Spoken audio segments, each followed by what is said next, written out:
Hello. Let me get an audio check going.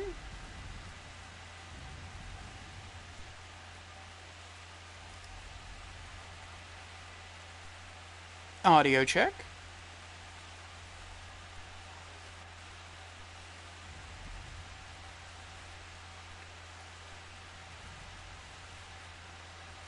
Testing, audio check.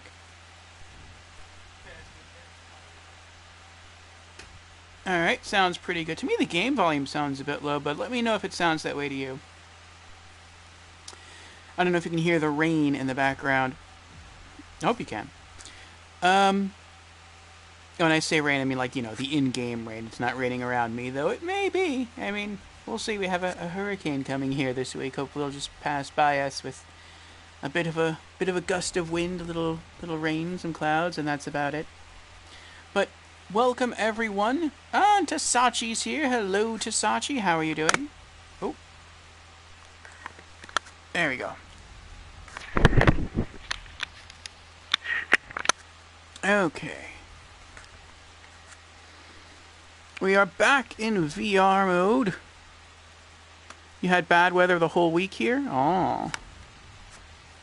Let me readjust the headset there. It was perfect, but I wanted to lift it up to make sure I was broadcasting.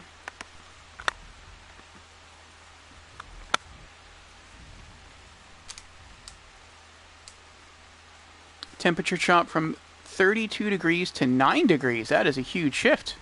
And J-Dog is here. Hello, J-Dog. How are you doing? There we go. That's good. That's good. Sometimes you have to fiddle with the headset a bit to make sure you can look around and it doesn't shift on your head and make things blurry.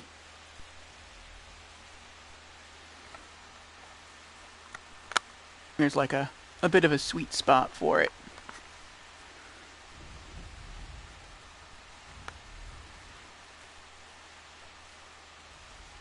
Okay, there we go. So yes, we are back in this virtual world here.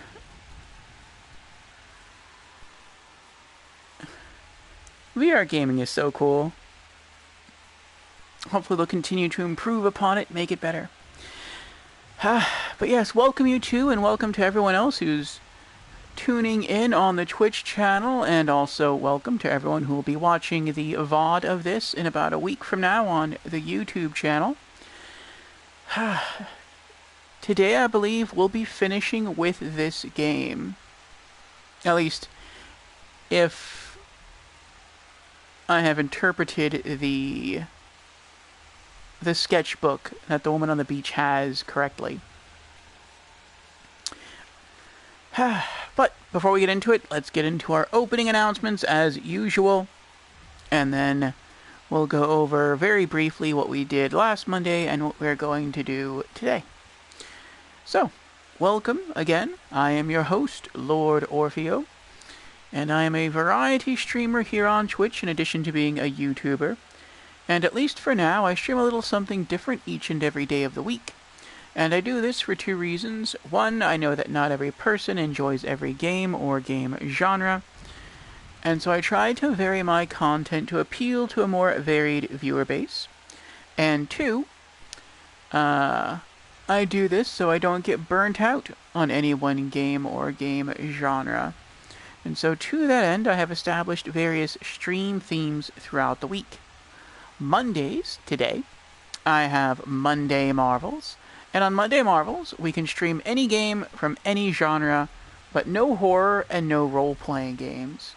We do value those game genres, but at least for now they have their own day set aside specifically for them. Also on Mondays, the games we stream cannot be part of a series. Due to this, we typically stream indie games on Mondays. Tuesdays, I take the day off.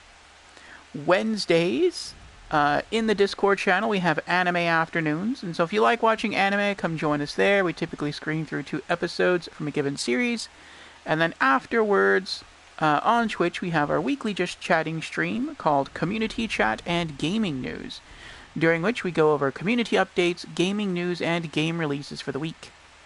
Thursdays are our RPG afternoons, And so if you do like role-playing games, join us then.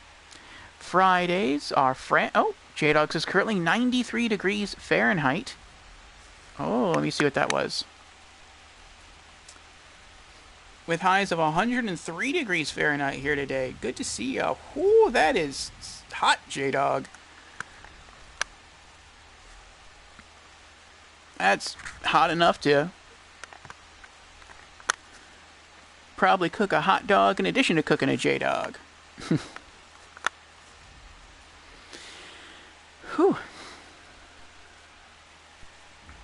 Yeah, I'm not sure what temp it is out around here. But yes, Fridays, similar to Mondays, we can stream any game from any genre. Again, no horror, no role-playing games. It's pretty similar to Mondays. The difference being that on Fridays, the games we stream must be part of a series. Hence the name Franchise Fridays. Due to this, we typically stream AAA games for Fridays. Saturdays are Spooky Saturdays, and so if you like horror games and all things creepy, join us then. And Sundays, I take the day off as well. So if any of those stream themes are of interest to you, then I encourage you to drop me a follow, and I hope to see you sometime during the week. And with our opening announcements out of the way, let us return to the stream of the day. And so we are here for Monday Marvels, and this is Bound from developer Plastic, which I believe, sadly, is no more. I think they went under. But this is a pretty cool product of theirs. And it's a shame that they don't exist anymore. At least I don't believe they do. They had a very unique art style in all of their games. But also, this is a point redemption from Varatika. So if you have 50,000 channel points saved up, you are welcome to redeem those and choose our next game for Monday. Currently, that feature has been disabled just because for the very near future, we have at least our next 2 games planned out. So, next week is the week of my birthday. And I've said before that I only like to really celebrate 3 holidays on stream. During the month of February, I like to celebrate Valentine's, if I can, by streaming either slightly more romantic or more lovey, maybe even a little risque games throughout the month. During the month of October, I like to celebrate Halloween by streaming spooky stuff. And then just during the week, typically, of September, of the week of my birthday, I like to stream something more nostalgic, meaning it will actually not be a first playthrough game, which is typically what I am, a first playthrough streamer. It'll actually be something I've beaten in the past, and we'll go through it again just for fun. And yeah, since next week is my birthday, I have the game planned out. I think it may actually take us the rest of September to get through there, but we'll see. We'll see what happens, as we'll only be playing it on Monday. And then after that, we'll be rolling into October. That's our spooky month, so all of October we'll just be playing spooky games here on Mondays. And then towards the end of October, I'll open voting up again, or selections up again, for the month of November. And they'll stay open until about probably till about mid-January, just to get things prepped for the month of Valentine's for February. And then once we hit March, I'll open it up again, and it'll stay open all the way up until probably like August. So we have some interesting content coming up, and we have some interesting content today. So yes, last Monday we played through, I believe, 2 levels. And as I said earlier, if I understand the sketchbook of not this person here, this is like an imagination of a woman who's on the beach, a pregnant woman on a beach. But if I understand the sketchbook of the pregnant woman on the beach correctly, I think there's 2 levels left for us to play, and then the game is finished. The game is complete. So let's get into it. Let me pop my earbuds in so I can hear the game. But this has been an enjoyable experience. This dancer here is very graceful. I like the art style. The music is nice. I like how there are optional paths. If you want to just take the sort of the easy way sometimes, you can do that. Or you can do more challenging routes. I feel like this game is not only beautiful, it's very aesthetically pleasing, but in a sense it could have been built for speedrunners in that if you're good enough, you can take some shortcuts through some of the levels. It's just harder to complete those shortcuts. But yeah, let me go ahead and select continue. And again, you don't need to have PlayStation VR to play this game. You can have... You've never seen a speedrun in VR, you think? Yeah, that might be nauseating a bit. Depending on the person playing. And the person watching.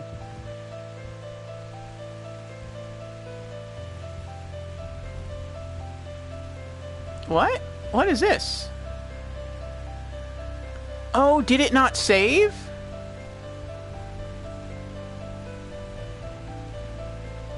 I don't think it saved. This is the end of the last level that we were on. Oh, well, pardon from, We're at the very end, though. So you're getting a brief recap of what happened at the end of our last stream here.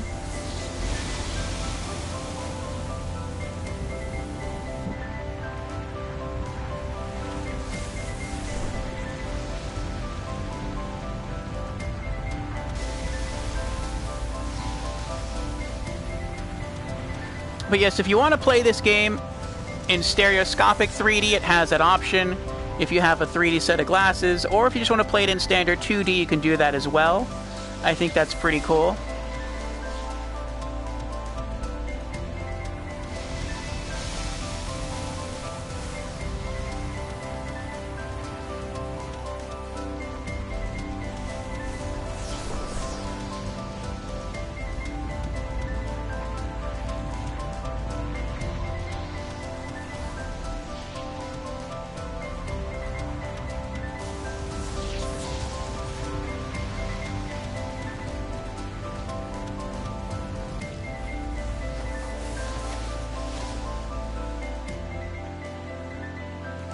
It's good that they added the option to still play in 2D. I agree.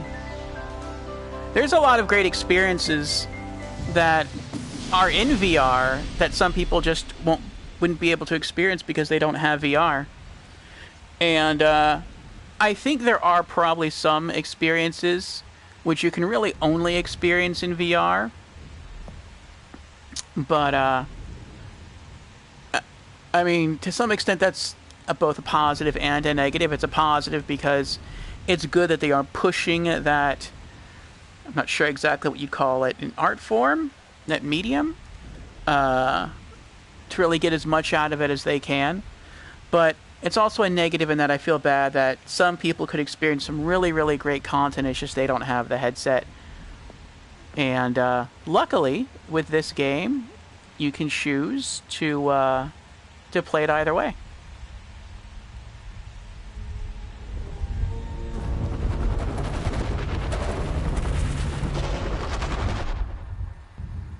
So I believe now we get a flashback sequence, or not a flashback, like a memory sequence, and then we're taken back to the woman on the beach.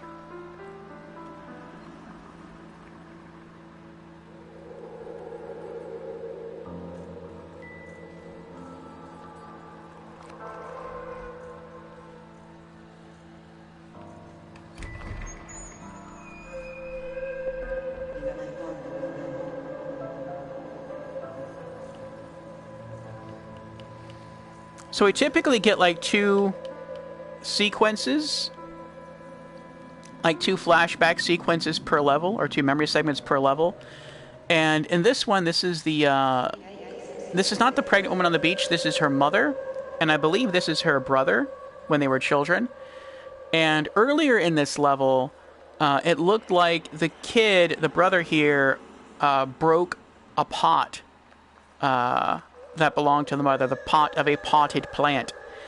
And he either blamed his sister or he let his sister take the blame. She was actually trying to repair the broken pot, and I believe the father caught her and he blamed her for it. And the brother just kind of let her take the blame because he was scared of getting in trouble. But now afterwards, it looks like the brother's very sad. He's feeling guilty for letting that happen, and we can see concern on the mother's face. It's almost like she doesn't know why he's crying. So she might just think it's because the girl got in trouble, but it's more than that. But let's continue on.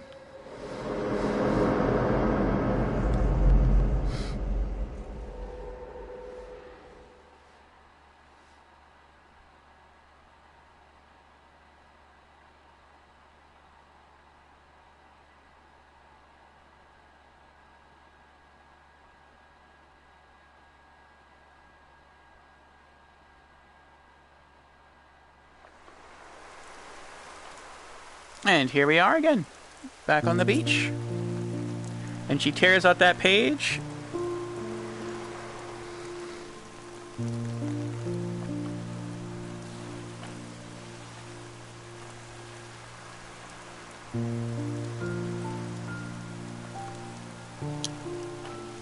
Yes.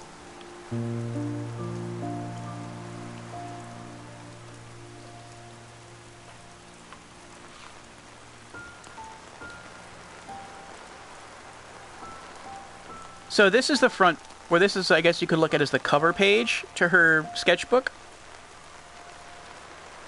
And then the page on the left, I believe, represents her younger brother. No, I think that represents her and her mother. Let me see. Oh, no. Okay. This page on the far right represents her mother and herself. And then this page on the left here represents the father and the brother. And all the drawings in the middle, the drawings where the X appears in the bottom right-hand corner of the page, are the levels. And every time we've played through a level, she's torn it out. And so it looks like these are her memories, these are the problems that she experienced in her family. Pardon me, my forehead itches. My eyebrow. Okay. And whenever she looks through the drawings, she has that memory, and then she tears out the page, and we move on to the next item. There we go. And I said at the end of last stream that I like the art style in the VR world. I actually like this art style more. The art style in the... I keep calling... The whole thing is VR, but... when I say VR world, I mean the world we were just in with the ballerina figure. The art style in that is very interesting. It's very nice. It's very bright. It's very unrealistic. It's very sci-fi. And that's cool. I actually prefer this one, though. This VR environment. It's softer. It's more realistic. It feels more calm. I like the colors more. And I wish that a VR developer could make a game just like this, using the same style of graphics, the soft water. It's almost anime-esque water. And it could be something simple. It could be like a visual novel, like a VR visual novel. And we could just be like a detached onlooker, just like we are in this tale. And just go around, make different dialogue decisions, and just look at all the cool environments. I think that'd be pretty neat. But I think we have 2 levels left. We have one here that looks like ice with steam coming off of it. So I'm guessing fire is going to play a big role in this level. And then... Oh, I went the wrong way.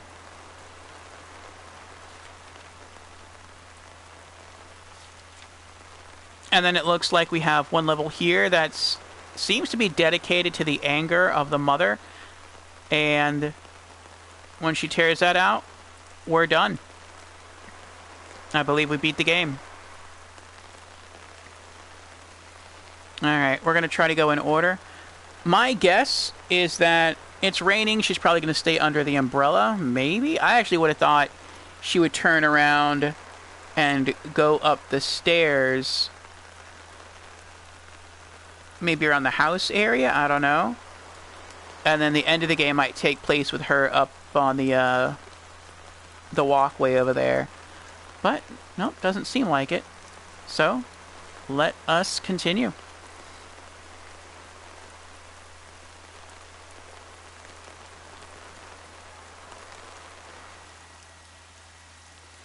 And it seems to take us about an hour to get through each level, so it's probably going to be another short stream today. Probably looking around 2.5 hour stream. But I don't know if anything happens after we beat the main levels.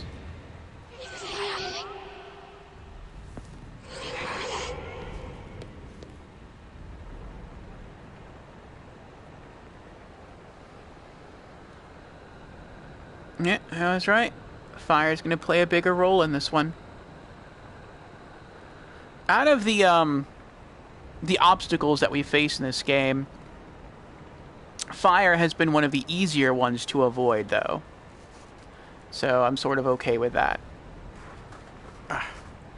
Is my desk still in front of me? It is not in front of me. Where's my desk at? Here's my desk. Okay. Sometimes I go to conclude the game, I take off the headset, and I'm like facing behind myself. Or like I'm staring, or like I have my back to the desk, basically. Because I am in a spinny chair. And that is something I would recommend. If you do VR gaming, I would recommend you sit in a spinny chair to do it. That is well secured to the floor. Okay.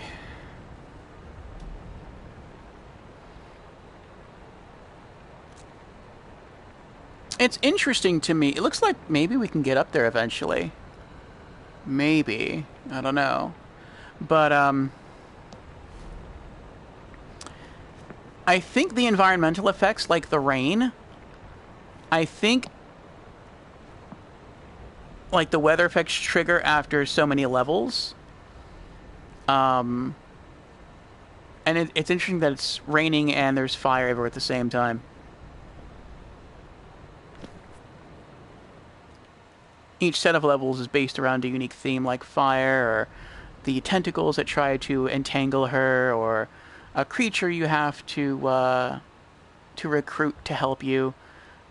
And then, as I said, as we go through the different levels, there's different sort of, as we make progress through the levels in the real world and the, this world, like different, elemental effects happen. But I love how graceful she is. They really had to put in a lot of work, I guess, studying ballet, unless someone already had, like, a big passion for ballet when they made this game.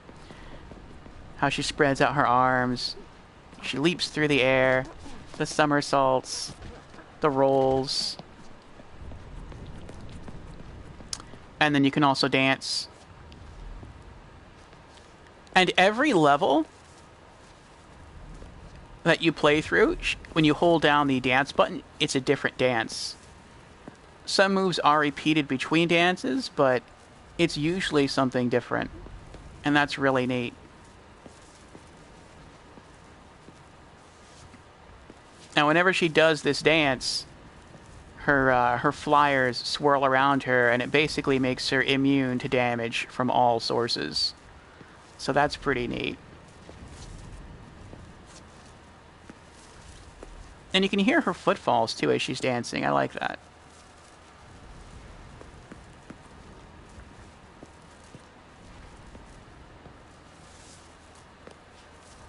Okay.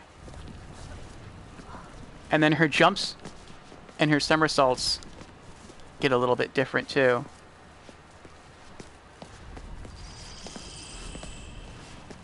Those are the rolls there.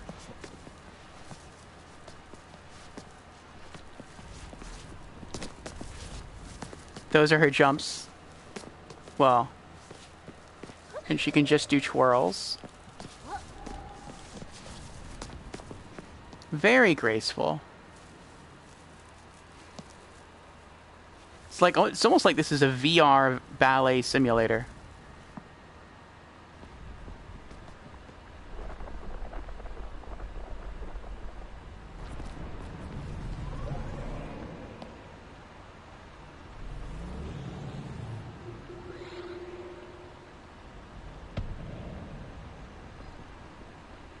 Okay, here we go.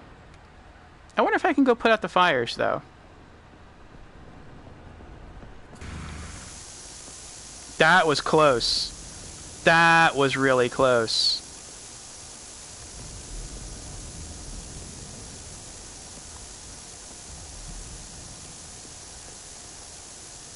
No, I can't. Okay.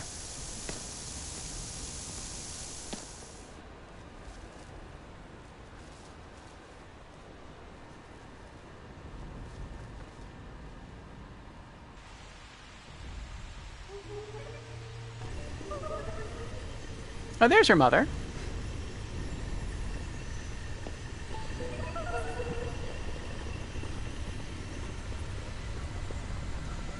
Is she watching TV?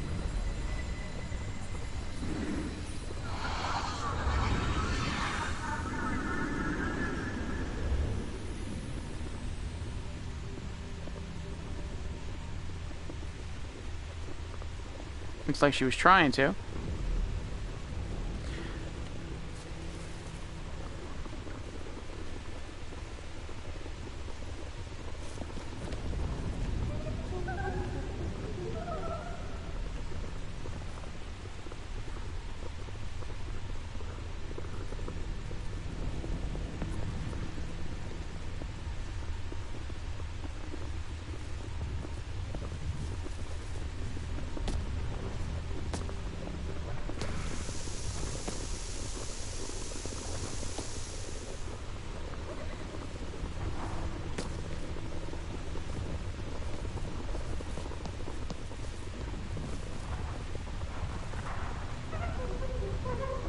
I don't know how I'm supposed to get up there.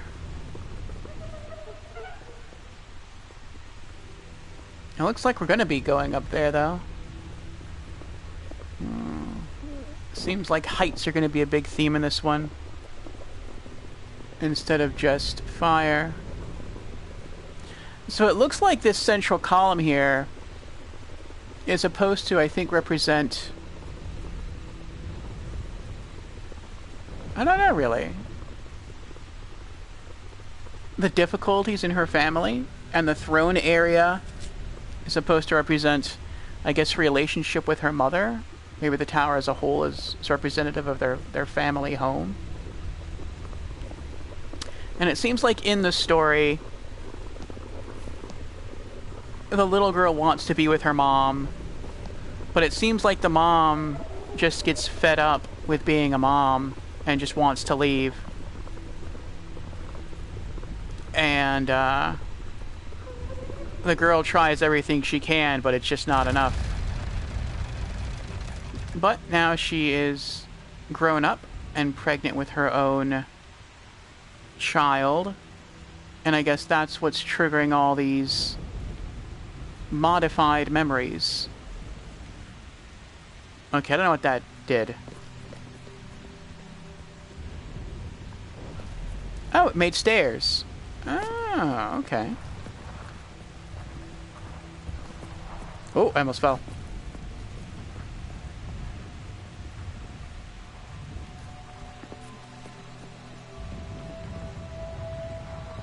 And at one point, she did send her daughter to go recruit help.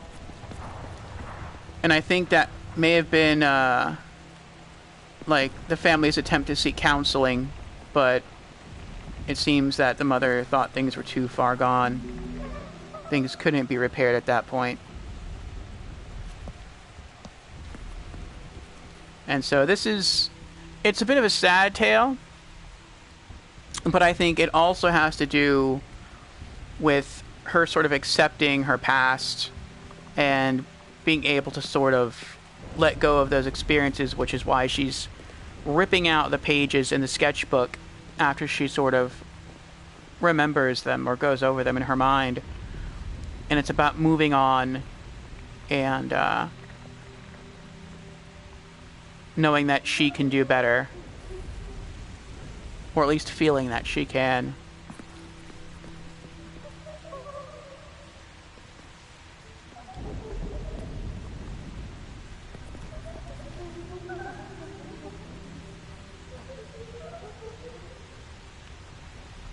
Okay.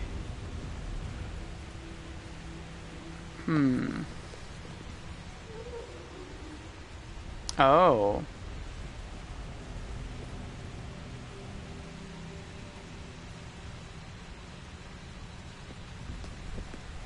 Oh. The way you walk on the black brick determines...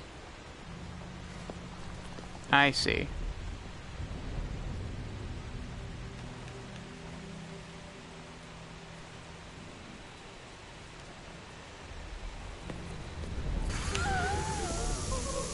I thought that might happen. I was wondering if I could just quickly sneak through, though.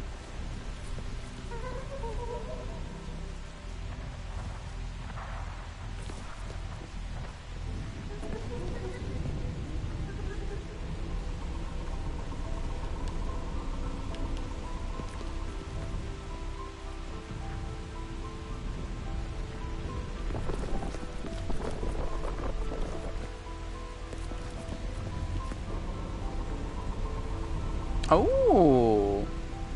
So it looks like you can either run down the stairs and collect those gems, or you can take a shortcut.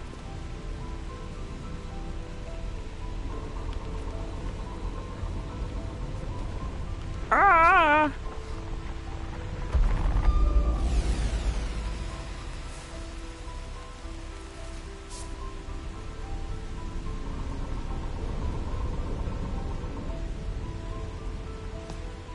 I was trying to duck. I don't think you can duck in this game.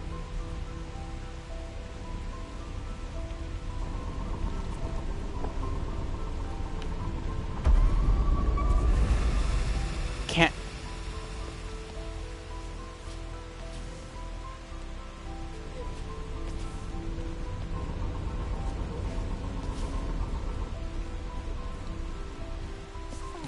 No!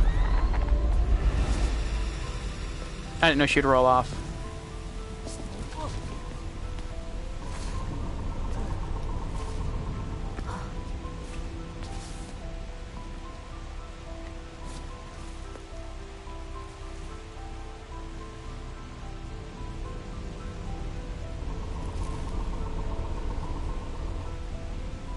Wait, what's the... Oh, no! Let me get her down here so she doesn't fall. But what's this? This is a different button. I've never held down this button before.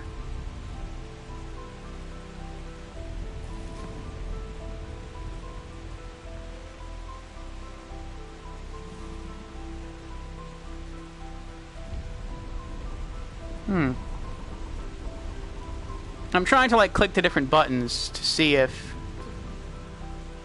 No? I guess you do just have to duck. Okay.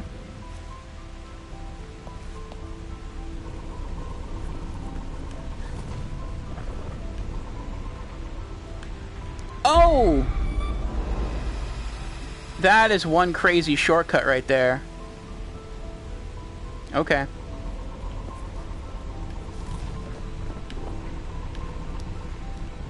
Oh! I want to try to pull it off.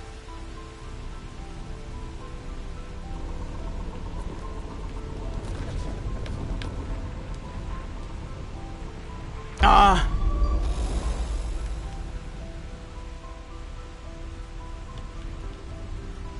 Time looks a bit tight, yeah? Yeah, have to roll under here, then pull back. Oh!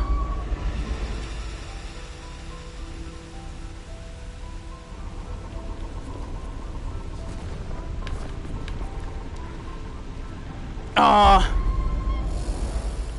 I'll try it one more time.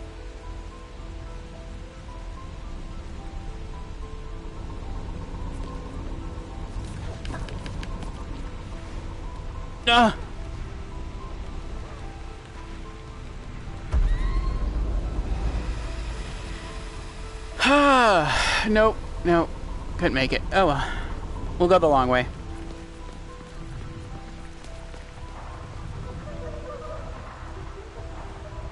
And it probably wasn't going to be a very large time saver. Oh, we would have got to bypass the fire. That's what it was.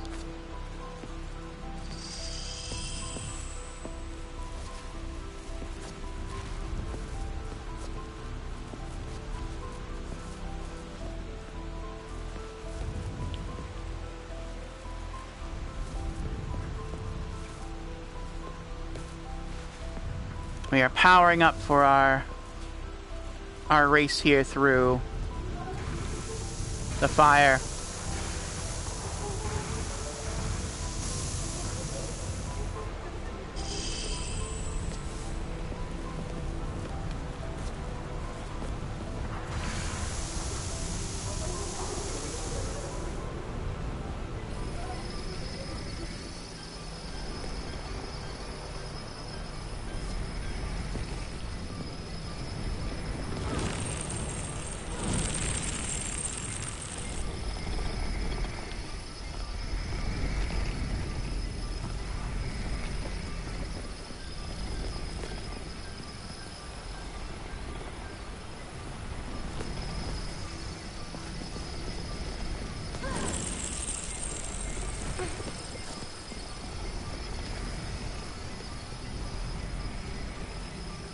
Oh, that's interesting. I didn't notice that.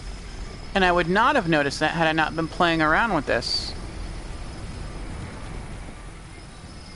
Because I wasn't really sure. It looks like we're just supposed to run straight, but you can choose to go over here and climb this ladder.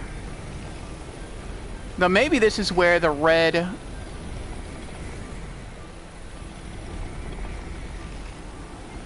platform would have taken us had we gotten the platforming down. Yeah, there's stairs here. It looks like maybe it would have taken us to this wall and then maybe slid open for us. Oh, yep, I was right. If we could have jumped all the way across, we'd have just been able to run through.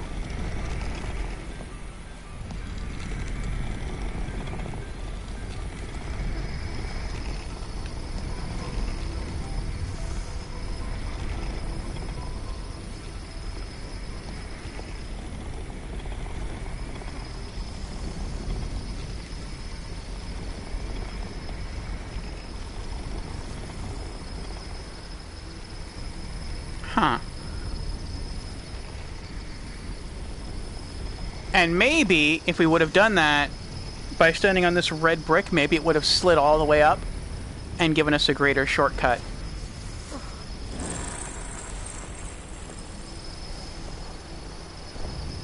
Maybe everything is tied together that way. Interesting. Yeah, it looks like it. Looks like it would have slid up there. And then there's some more hovering platforms.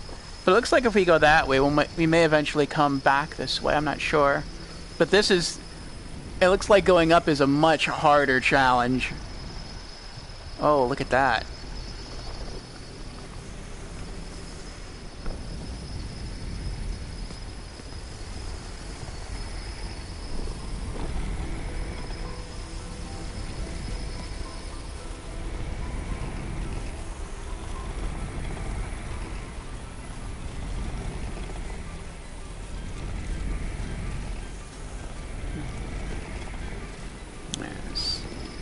Kind of what I was talking about earlier. If you get really good at this game, you can probably do the shortcut to this level and do a lot of crazy platforming and beat it much sooner. But that is not going to be easy.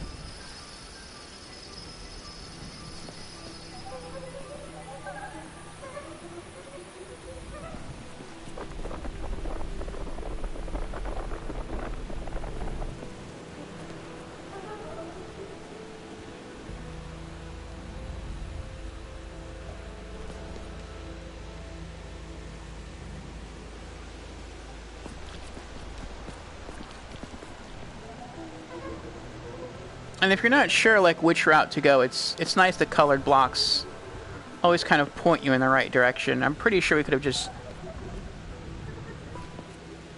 maybe jumped straight up, but oh, we have an optional path here. Seems.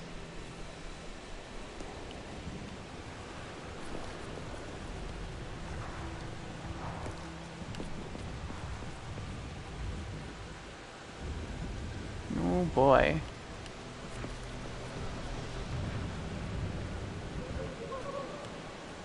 This place is very fragmented.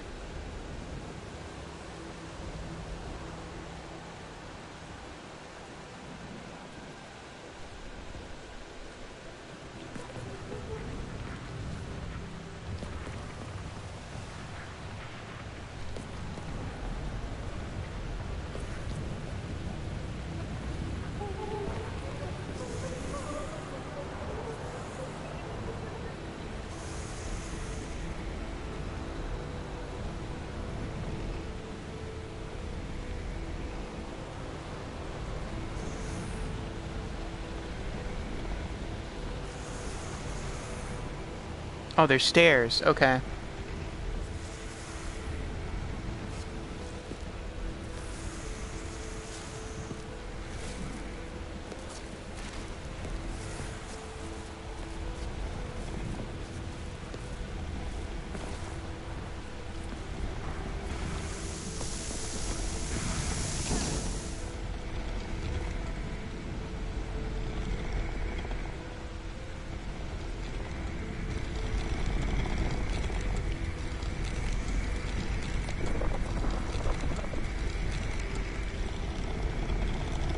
Oh boy.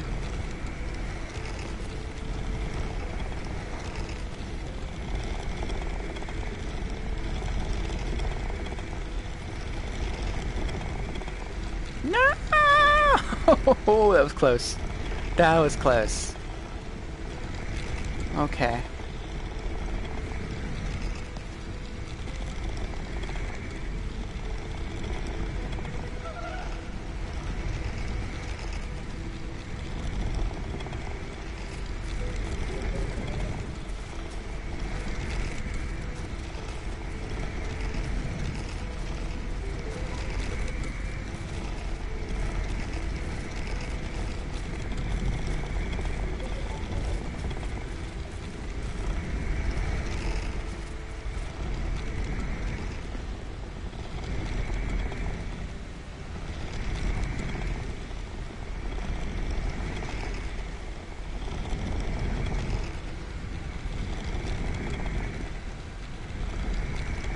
Hmm.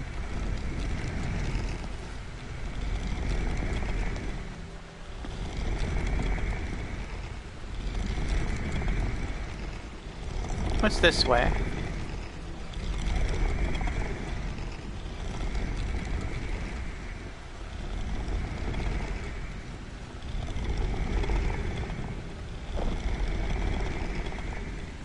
And it looks like that's a portal. We could choose to jump down and go through there.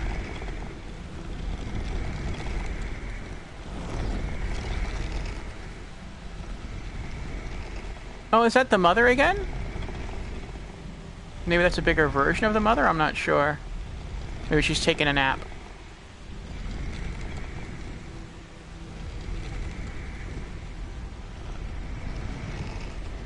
Oh, I bet that's what it is. Look at that challenge increase.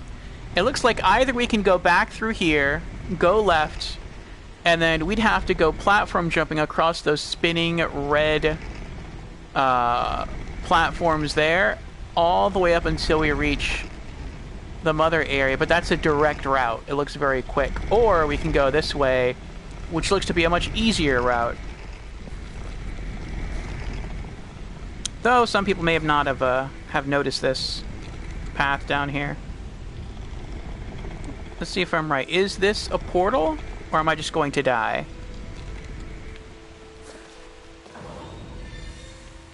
It's a portal. Bronze trophy.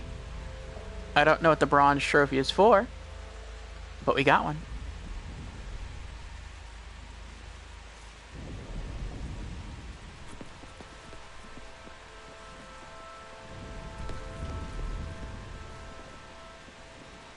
Maybe it's for finding a certain number of these green orbs. They react to the dance.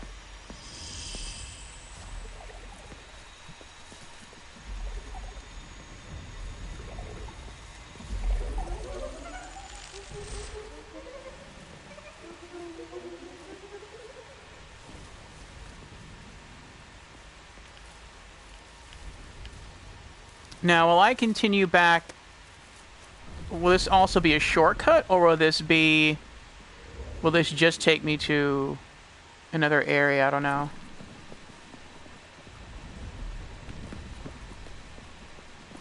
Another portal. It takes me back. So I do have to go the hard way.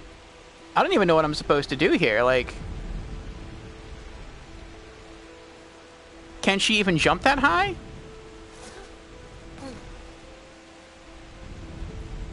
I feel like she can't jump that high.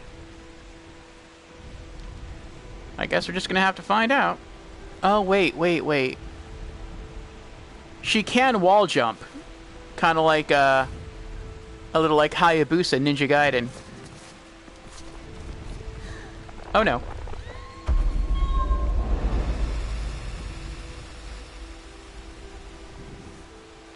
But maybe that's how you're supposed to get back up there. But that would only get you back up to the first block.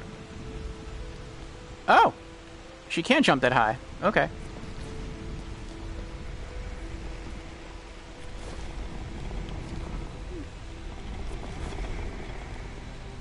Whew. Oh, boy.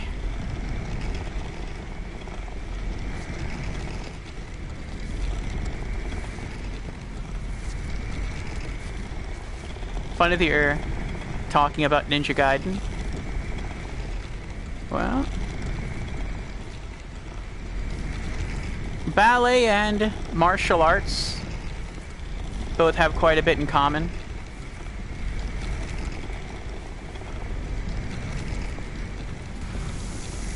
They train your body to do things you didn't think it could do before, and can be very physically demanding.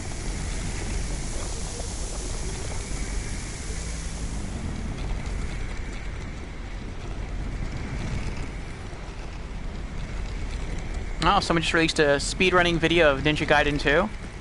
The history of speedrunning on it. That's cool.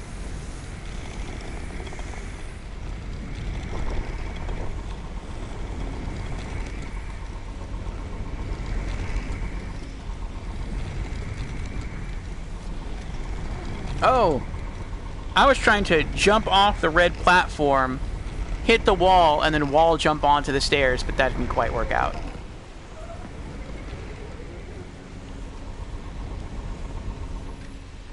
Okay, it waits for a while. That's nice.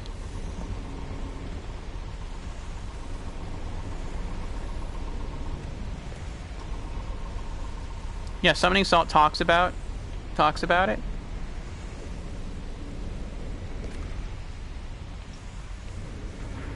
As in the leaderboard? Oh, okay. Okay, so that goes left and right. And then we have this brick here. Oh, that was kind of close. Oh, is this a puzzle area here? Nope.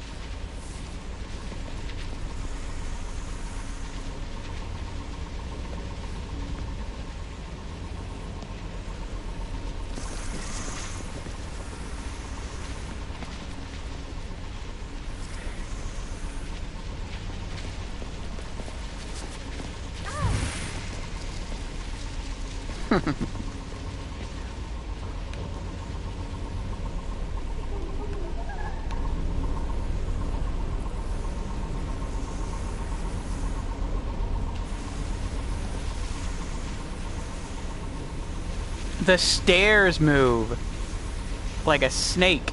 Oh boy. That was fun.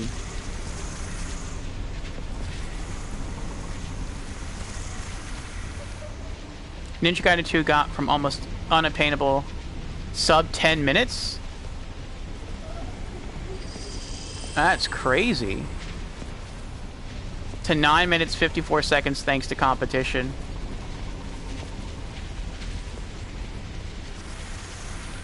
I have yet to play... Oh, do you mean the original Ninja Gaiden, right? Not Ninja Gaiden Sigma 2, you mean Ninja Gaiden 2.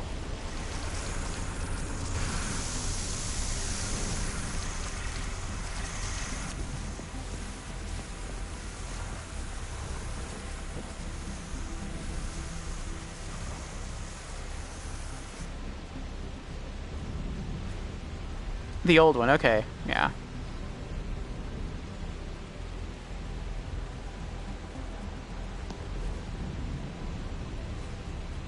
Doesn't look like I can go the direct route.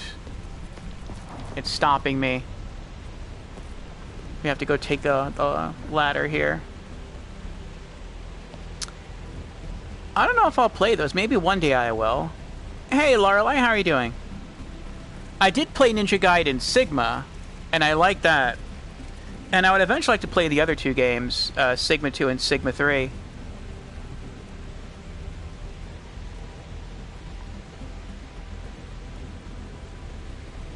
So far, you're doing good? That's good, Lorelei. So far, this area has had the trickiest platforming.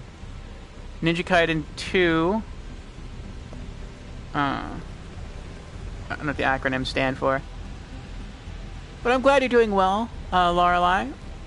As you can see, we're here for Monday Marvels, playing some more Bound. I think we're going to beat the game today. This is the first of our 2 levels for the day. You don't know the full name? That's fine.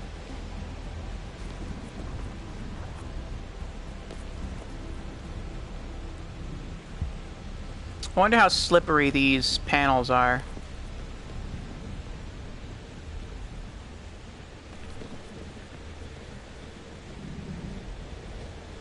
Oh, that wasn't as hard as I thought it was going to be. We just kind of ran right across there.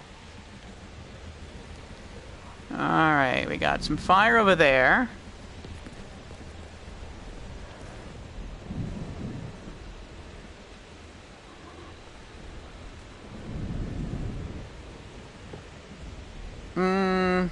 I guess we go this way.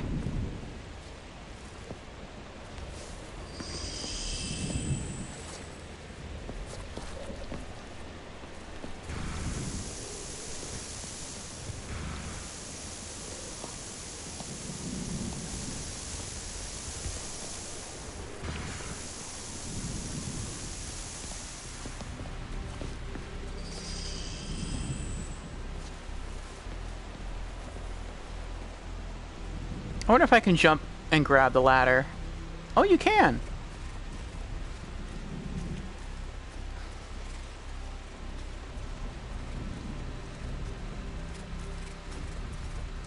I don't know if after these 2 levels, though, there's going to be like a an epilogue level.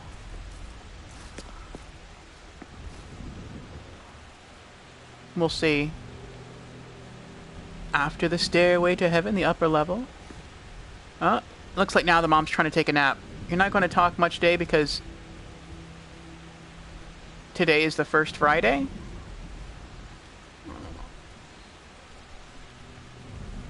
Do you relax a lot in the first Friday, or you have some things to prepare for on Friday?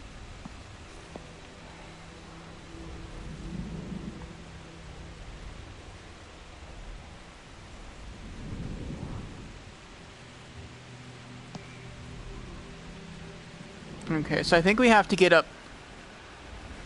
No, that can't be right. I thought we'd have to get up on that ribbon and just slide over, but there's no way to get to that ribbon. Actually, maybe there is. Maybe there's a ladder on the other side of that pillar. No, first day back to college. Oh, I got you, I got you. Congratulations on your return to college, Lorelei. You can only read what we see on screen while he... Yeah, I didn't even get to see the rest of what Tasachi typed there.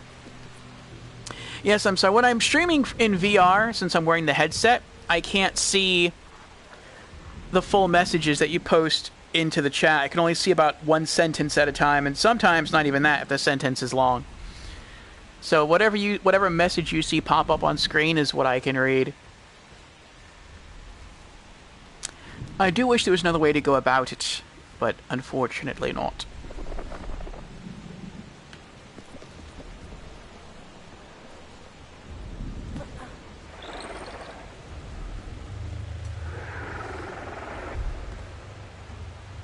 About 2 lines long, PC. Okay.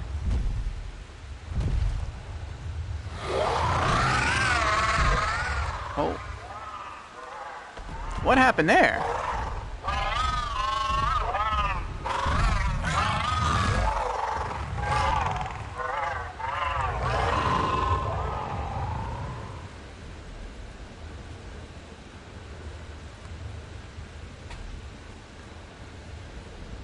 Oh, I bet I know what happened. Well, I maybe.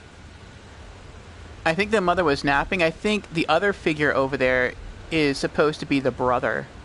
And since this is themed around fire, maybe like she put something on the stove to cook and then she thought she would take a nap while it was cooking, and the boy was hungry. He went over there, and maybe he tried to, like, grab the pot, and he burned his hand. And now that woke her up, and she's freaking out.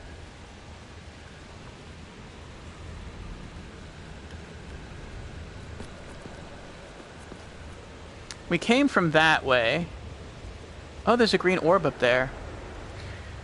And I think we're supposed to go that way. Those are where the blocks are taking us. But what's this way? Oh, no, this is where we came from. Yeah, the ladder's right there.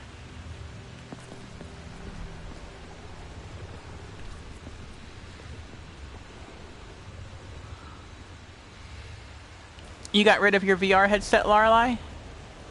Okay, so we're supposed to go this way. But then what's this way?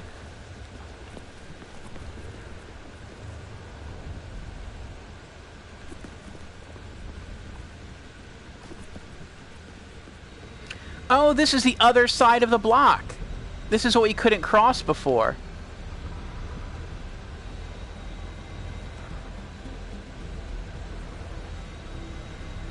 I understand now.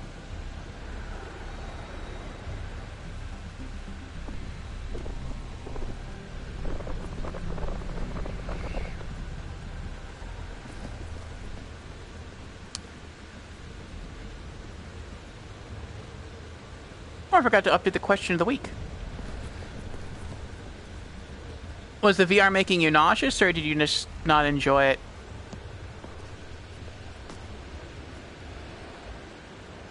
Oh, no new question of the week, yes. I shall update it after today's stream.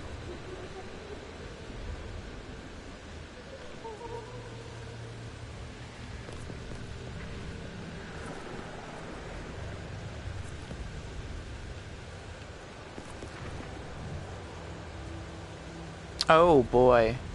Oh boy, oh boy.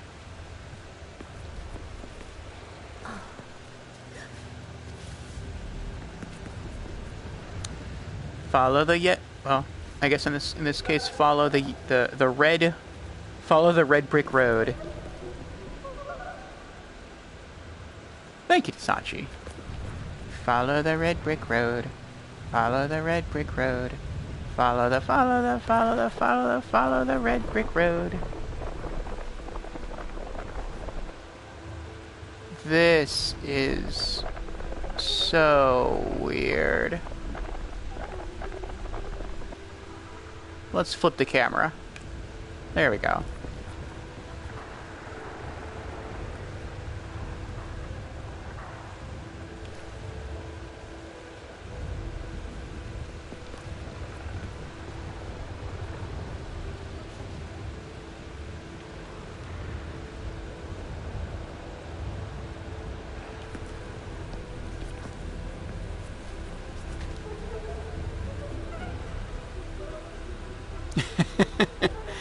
I feel like I'm gonna lean so far back in my chair, I'm just gonna like, oh! I feel like I'm going to fall.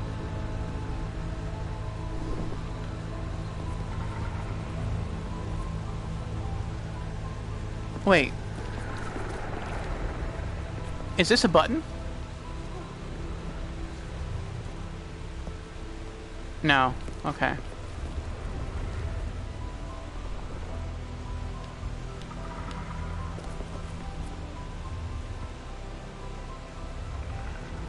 Oh, it was a space thing. You didn't quite have the room.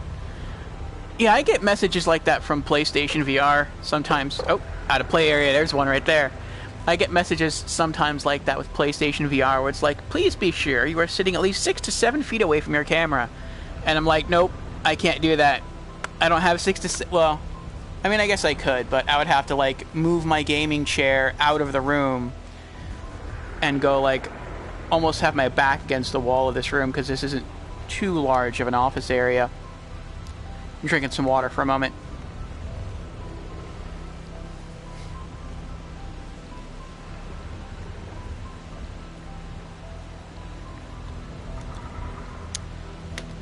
But I just tell PlayStation VR, yeah, I'm sitting 6 feet away from my set, from my camera. And it's really more like 2 feet or like 3 feet. Well, no, I'd say it's, what would that be? 1, 2, 3. That might be like 4 feet. Okay. But yeah, I wish you didn't have to have so much room in your room to experience VR. I like how she reacts to the rain. That's neat.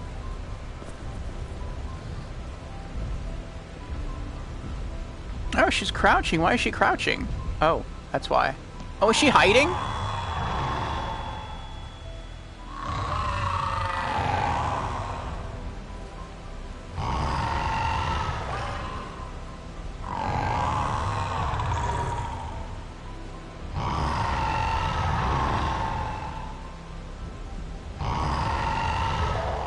I think I get it. Now I'm gonna have to dance.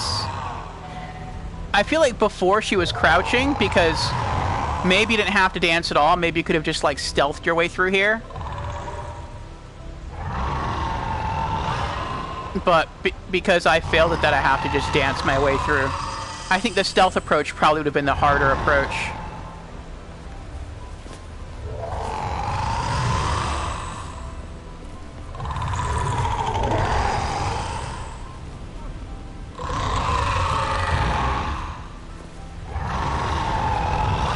Uh-oh.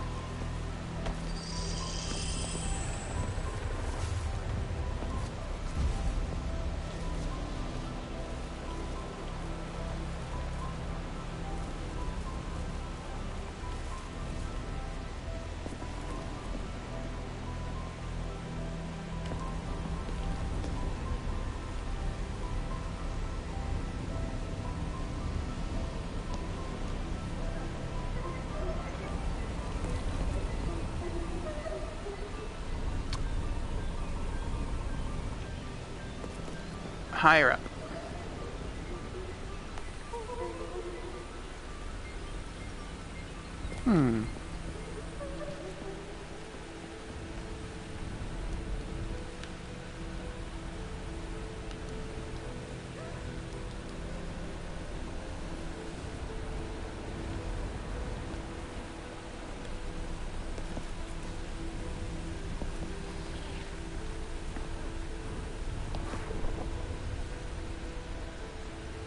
Going to Lurklar Live very well. Oh, look at that! Shortcut. I do want to go back down, though. We missed our colored bricks.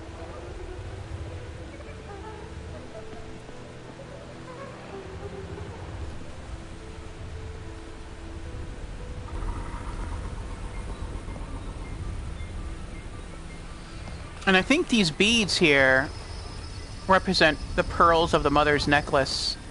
I think those broke in an earlier scene, though at that time they were purple beads, not white.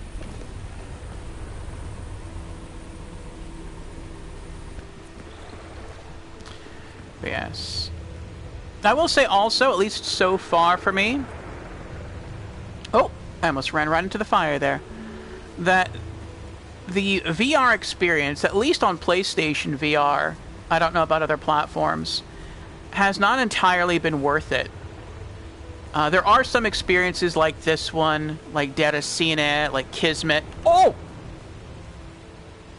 I didn't know she would just dance herself off the stairs there. That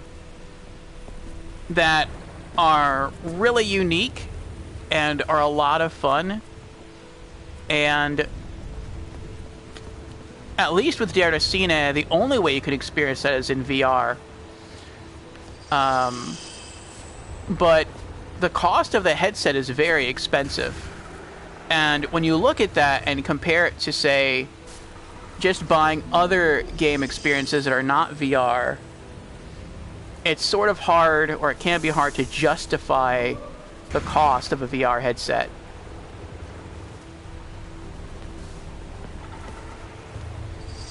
But I will say, overall, I am grateful to have had these experiences and to continue having these experiences. And I'm also glad that I picked up the headset. Buying a VR headset is kind of like buying a console, yeah. You have to make sure that it's going to be worth it. But you still have to have a console or PC. Mm-hmm. You can definitely see that it's getting there, like VR.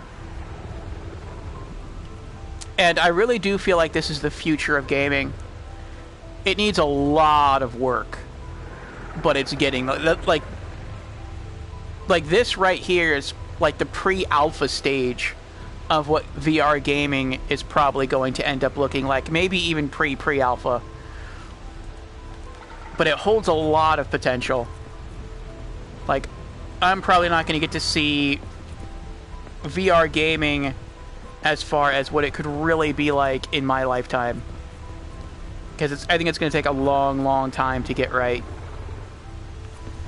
They have to make it cheaper. They have to make it not take as much room, which is what we were talking about earlier. Not require as much room in your home. There's some gear prototypes that are already really well done.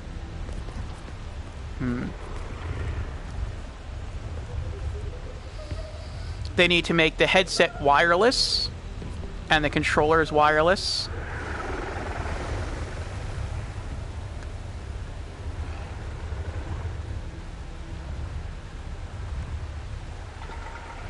I would say that they also need to reduce the cost of the unit, put more big franchises on there, throw some Call of Duties on there completely in VR, or some Elder Scrolls, which they did do an Elder Scrolls, or a BioShock.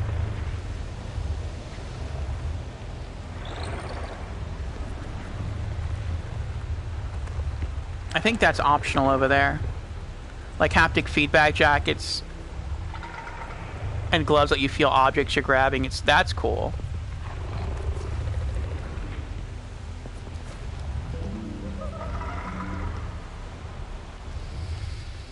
I think they also need to minimize the goggles to make them smaller. Like the one I'm wearing aren't really goggles. It's like a full-on headset. And they need to shrink them down to about the pair of a thick pair of like shades or sunglasses. Actually, they need to shrink them down to the size of like a pair of stereoscopic 3D glasses. That's how small the headset needs to be. And then maybe have built-in earbuds, which is what this headset has, but also have like a 3.5 millimeter jack to plug in your own, or Bluetooth to sync up Bluetooth earbuds. You think it was HoloLens size, it would already be alright?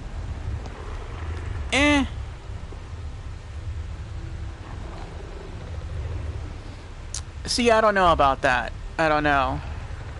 Like, PlayStation VR is not bad. It doesn't feel that heavy when you're sitting down and you're wearing it.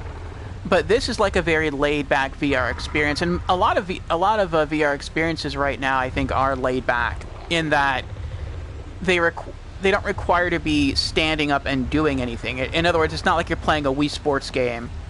It's more like you're just sitting down in a chair with a controller in your lap, or you have two different Move controllers in your hands. The main thing is being able to put them on and off easily. There's that too. But many games just have you sitting down playing a VR game because you would bump into walls or, get hurt. But if you have this space for a big VR setup, and maybe even like a VR treadmill where you can run around, I feel like that's like the full VR immersive experience. And if you're going to be like running around and you're going to be like having to peek from behind a wall to shoot a target in a first-person shooter, like, you're going to need to react quick. You're going to need to be able to bounce around the room or bounce around your real-world environment in order to bounce around the VR environment very quickly. And if you're wearing a big, bulky headset, there's a chance that could hurt your neck, or that would slow you down, or maybe you would even knock off the headset entirely. Where if it's something that's very light and very small, maybe you could secure it to your head with a thin back strap, kind of like some people have for their sunglasses. then I think that would work. Taking the movement in real life, yeah. It looks like I can try to jump over there and then go that way. I'm not really sure why I would want to do that, though. Because then I could get grabbed by those tentacles. I mean, I could play with those beads a little bit, but I don't know why I would do that. You can tell I'm supposed to go this way. Unless if I jump over there, it opens a shortcut. That could be... that's possible.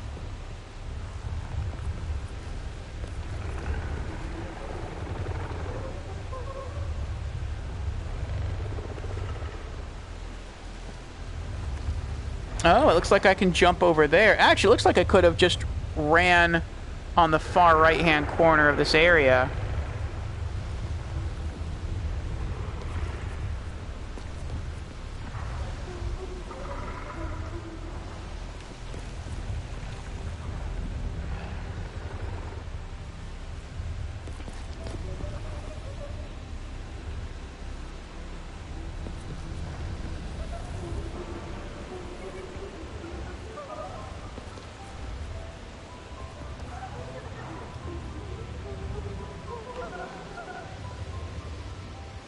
Oh, it's like we're running up a large spiral staircase. I see, I see.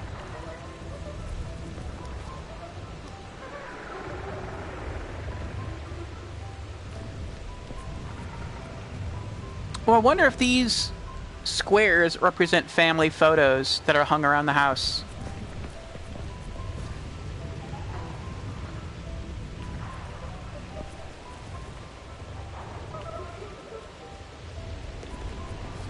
Oh no.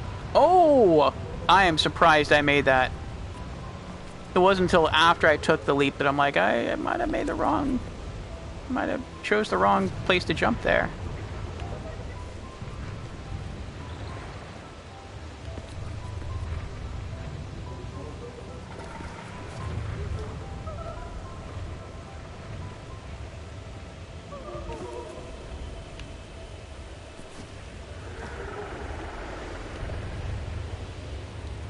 Oh boy. Oh, here we go. A memory. This looks like the family all sitting together. I don't know if this is a happy memory, though.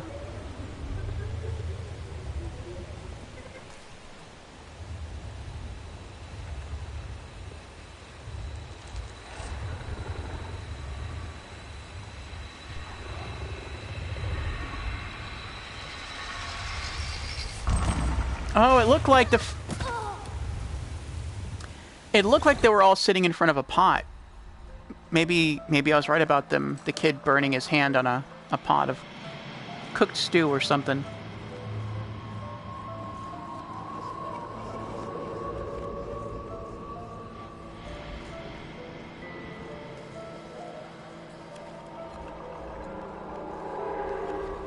There are the blocks.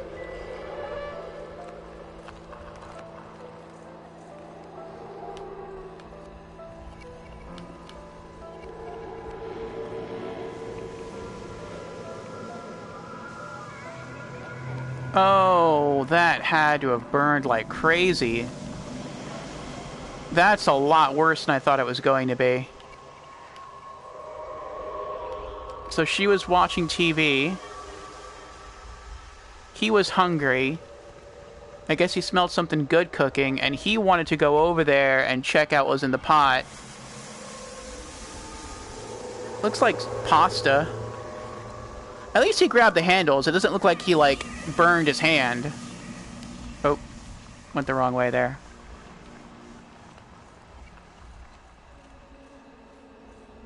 Maybe he burnt... Oh, okay. That's not quite as bad as I thought. Maybe he tilted it and the steam, like, burned his face? I can't tell. Oh, actually, it does look like... It looks like his left hand is okay, maybe. It looks like maybe he burned his right hand a little bit. It doesn't look like he spilled anything.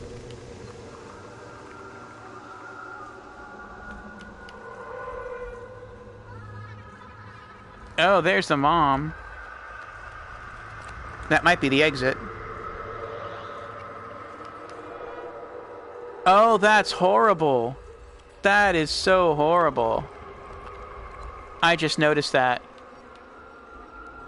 The mom was watching TV. The little girl walked in and caught the brother tipping the pot over to see what was cooking.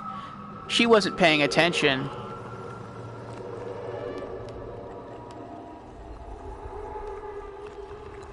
Neither was the father. The father was sleeping. He was taking a nap.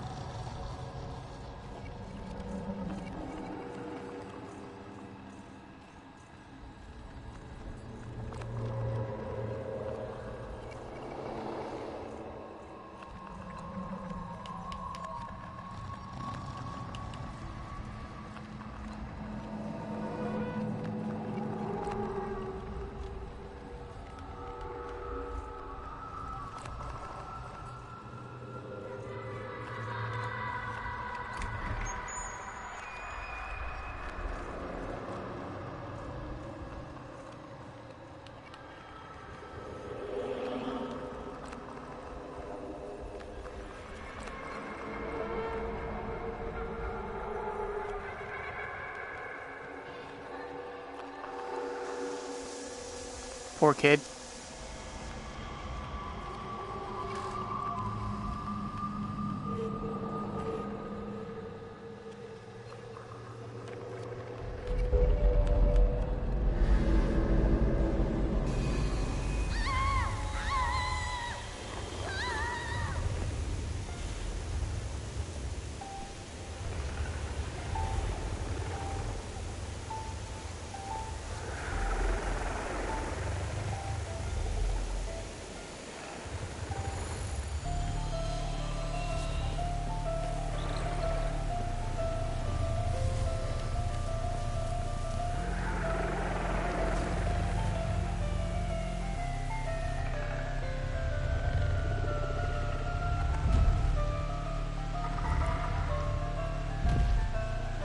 Oh, maybe she had to take him to the hospital.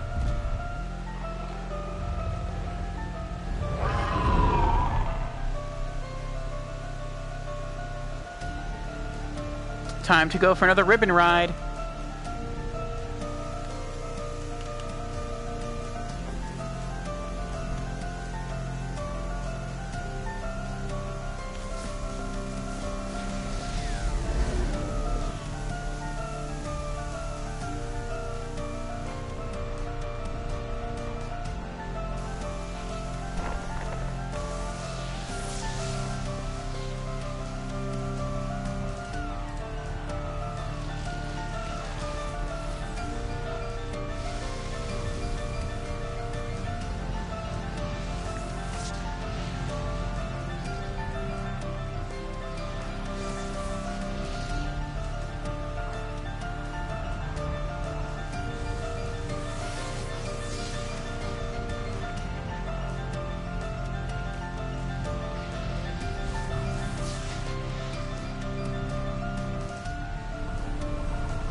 And here we are, at the end of the level.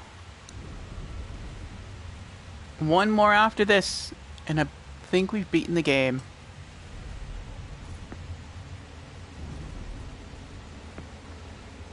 Alright, so let's go see what happened.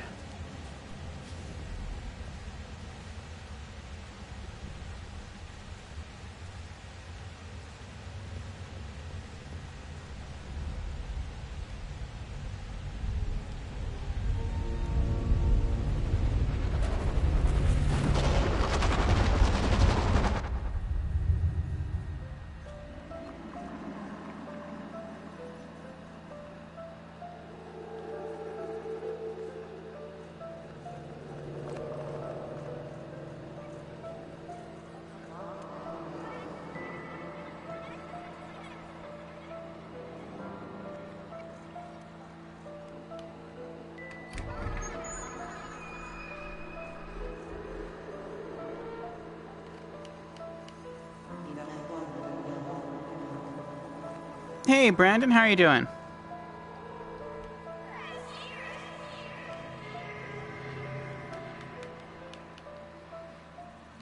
I think we've just completed another level of Bound.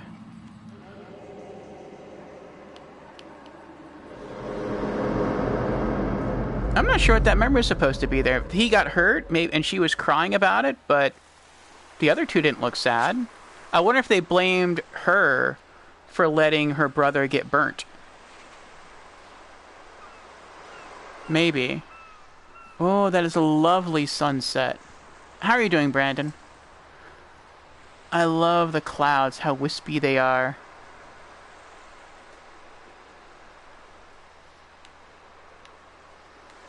And I love these soft graphics. The lighthouse, the sunset, the water, the beach. It all looks so beautiful.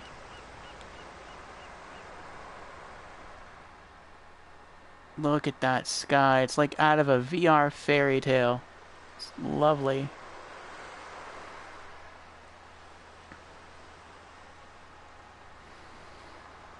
I think had Plastic remained open as a developer, I could totally see them using this environment again.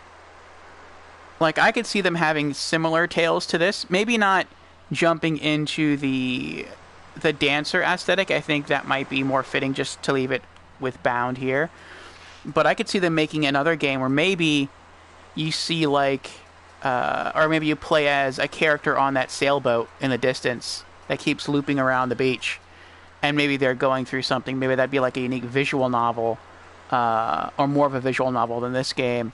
And maybe, like, as the boat passes by, every once in a while, you can look at a beach in the distance and maybe see a woman on the shore and like, oh, that's an Easter egg. That's an homage to Bound. That would be pretty cool. We could have a story about the lighthouse here. Maybe a story about someone who lives in the house. Like, this would have been a really cool environment. It is sad that Plastic is closed. Ah, well. I wonder what other plans they had. What other games they were imagining. Alright, so I think now we came from there. We sat on the sand. We rested on the bench. We rested in one of the chairs. We stood beneath the umbrella. I think next we're supposed to go up the house stairs.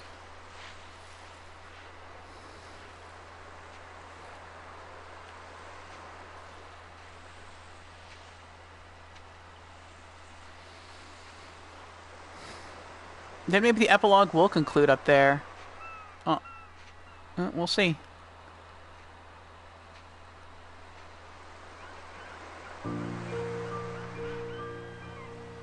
Oh, she sits on the stairs. Okay.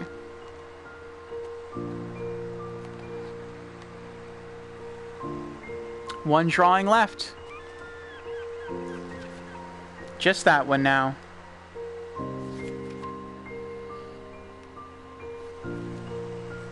And then the family, or I guess a new family, will be formed. I wish we spent more time in this environment.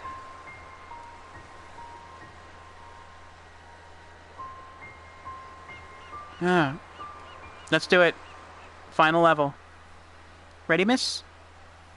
What happens if you get close to her? No, okay. In Deracine, which was the VR game developed by From Software, if you, like, leaned in and got really close to the VR characters, their eyes, like the pupils of their eyes, would actually, oh, I didn't mean to do that, would actually, like, look at you. And it was kind of creepy. It was cool, but it was also kind of creepy. Okay. This looks like the one where the mother really gets angry.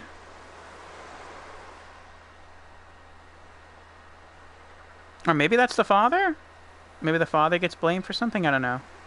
Well, about to find out. I like her dress, too.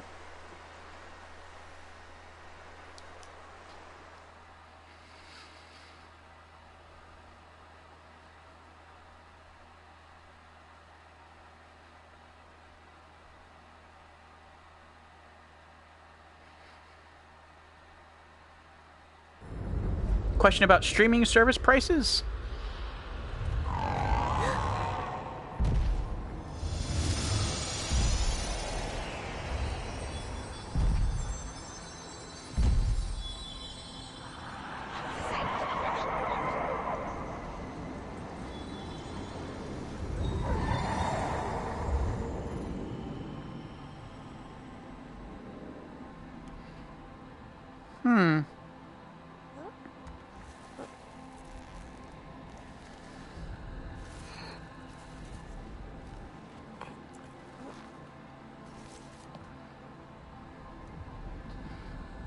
So far, this seems to be a very calm level. No fire, no paper planes trying to kill you, no tentacles trying to entrap you. Just seems very mellow, very calm. This game looks interesting and fun. It does, Brandon. It does, or it is. Yes. Could you rephrase your question, Brandon? Or actually, I'll tilt the headset up a bit. When I wear the headset, the only thing I can see is what you see on the screen as far as the stuff you type. So I can only read about like 5 or 6 words of the message you send me at a time. But let me see here. Hey, over in chat, how's everyone? Quick question: with a lot of streaming service prices going up, which do you recommend to keep aside from gaming? I also have Peacock and Spotify. That I don't know. I would say that just depends on the content that you enjoy.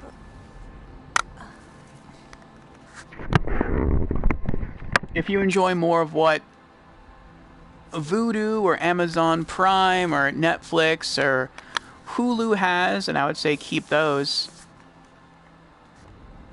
I used to have some. I don't have some anymore.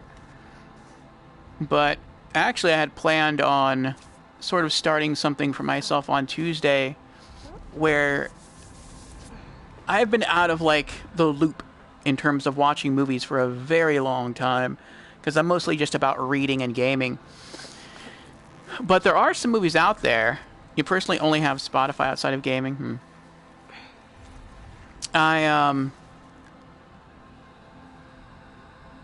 so far behind in my movie watching that there's a good number of movies that I've discovered now that are on some free-to-stream services like Crackle, which is through Sony, and also through YouTube, where you can watch the movies but with ads, which I'm fine with commercials.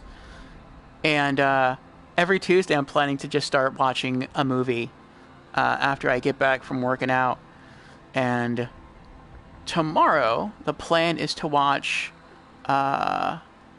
the first Sherlock Holmes movie with Robert Downey Jr. That is free on YouTube. And then the week after that, I'll watch the second one. I think it's called Sherlock Holmes Game of Shadows. So, and they also have the entire Hunger Games, like all of the Hunger Games movies on YouTube for free as well. And the latest one is coming out in November. So I can be caught up.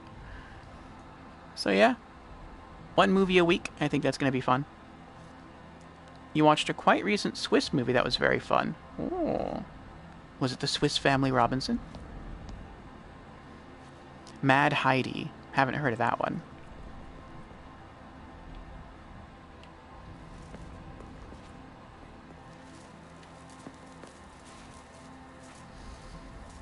Oh, now her dress is tinted red.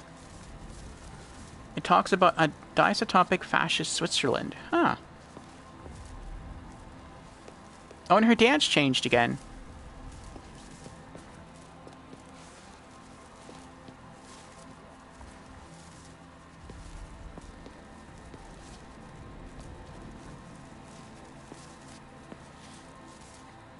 This must have really been challenging for them, I would think, to come up with new dance routines for each and every level. And different,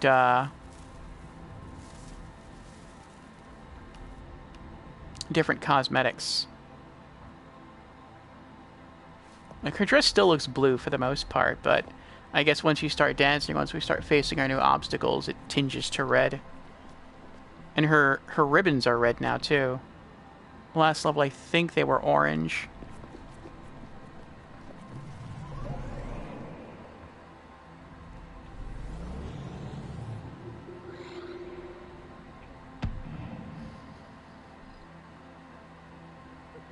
I wonder if this is going to be the easiest of all the levels.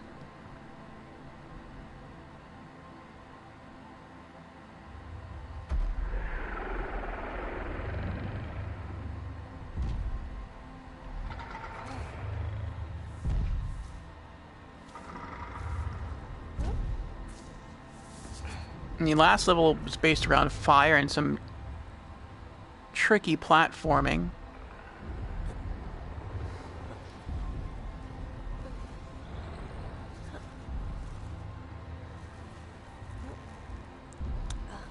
I wonder what this one's going to be based around. Oh, you can see stuff even far off in the distance. Either assembling or disassembling itself. That's cool.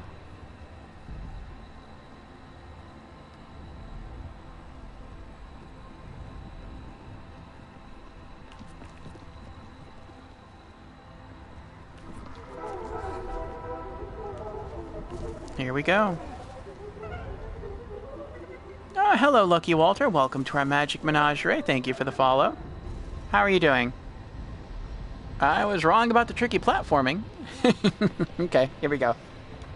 Oh. I'm doing alright.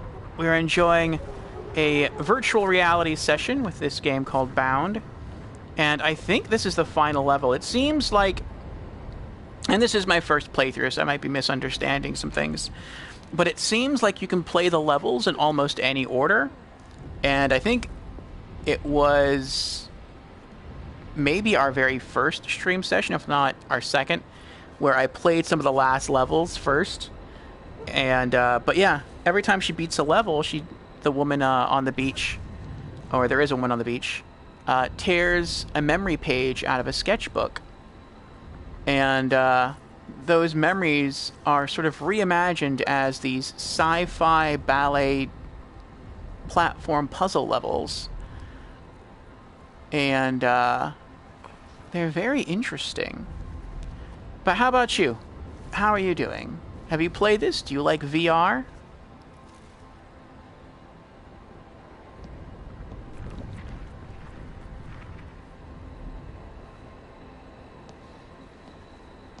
It's very graceful. I really enjoy the entire experience. The music, the sound effects, the aesthetics, the gameplay, the narrative that's a bit open to interpretation. The visuals are great.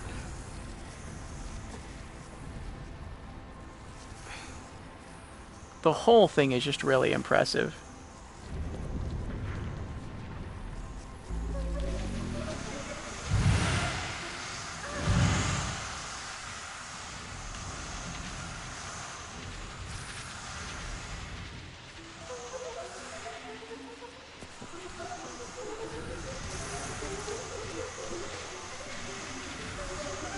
How's my day going? My day's going well.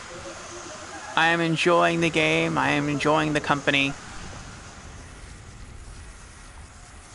And as I said, I think we're going to beat this today.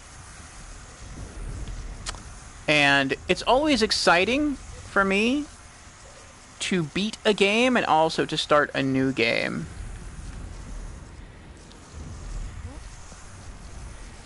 Then you could see that you've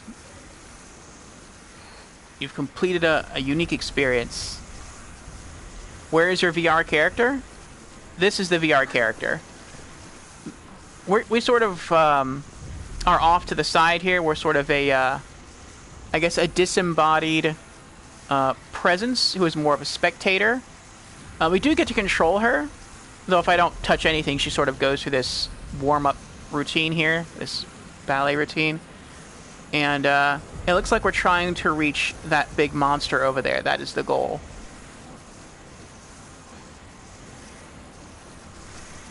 So I can zoom out. I can rotate the camera. Though if we get close enough, she actually turns her head to face us, which is kind of neat. I can zoom in. And I can make her do different things. I can make her jump. Or spin.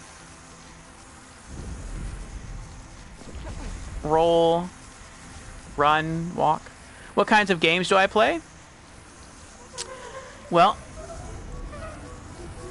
for right now, and this is probably going to change, well, not probably, it is going to change in late September.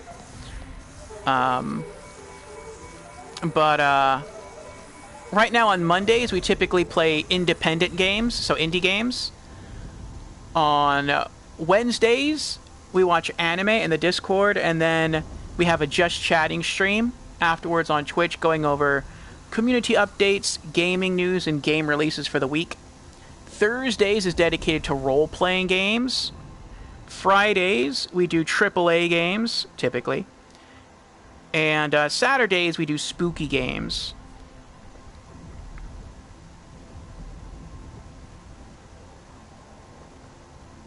But,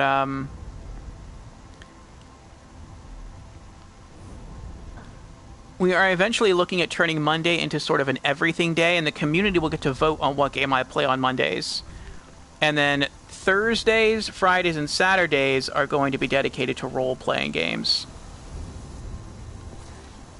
Yes. I have thought that maybe the schedule, the way it is now, is too varied.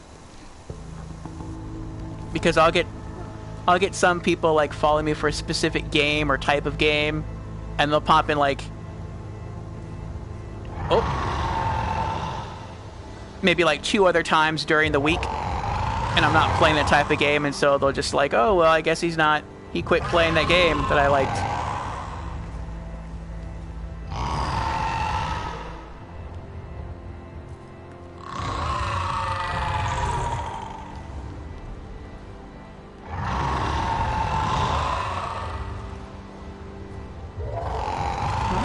Oh.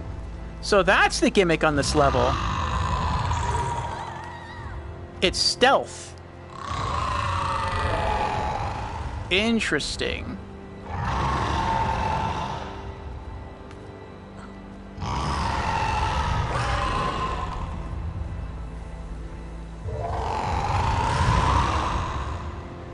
Do I like...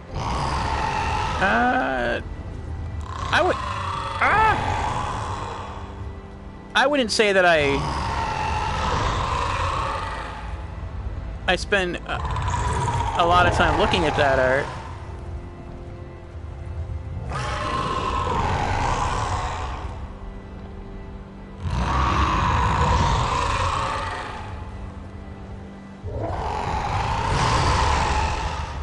That is getting loud.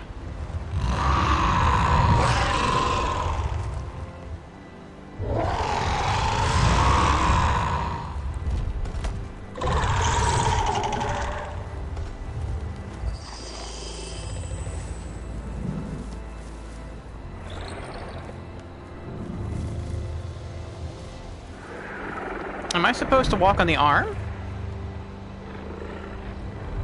No, okay.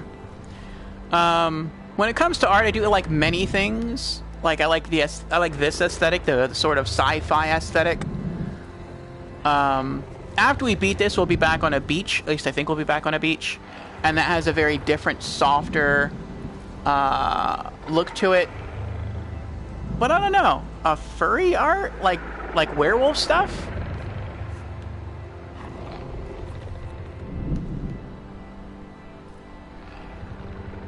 That's not typically the kind of thing I spend a lot of time on, if I do look at it.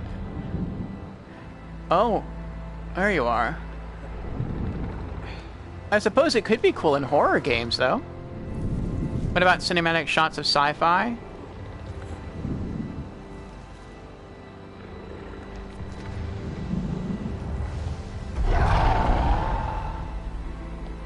Oh, this is beautiful.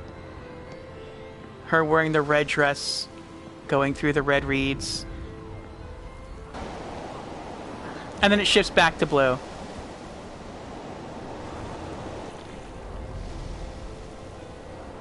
Science fiction games are okay. This feels kind of sci-fi.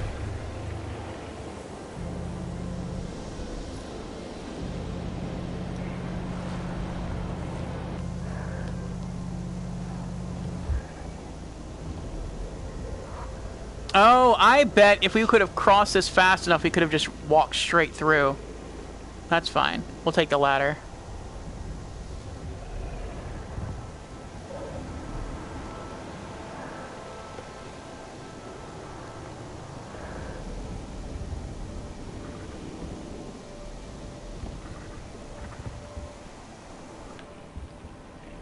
Oh, I wish you well on your art channel on Twitch.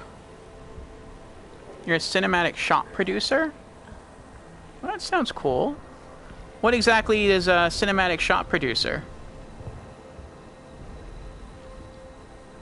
What does that entail?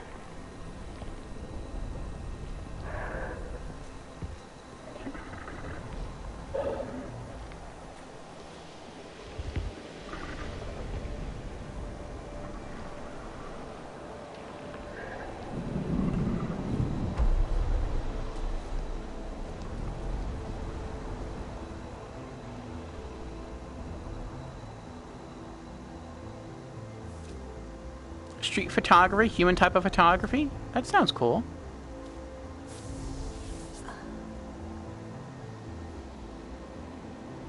Huh. Well, now where do I go?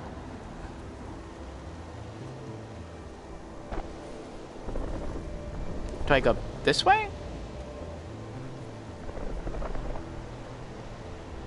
You're an all-around artist. Okay. Do I... Okay, so... Oh, blue ribbon! I just didn't see it. Probably supposed to go up. But...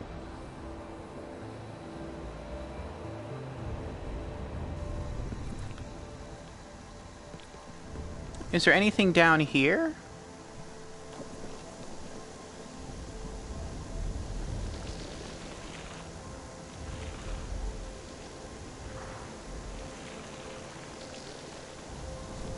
Would I like to see some of your work?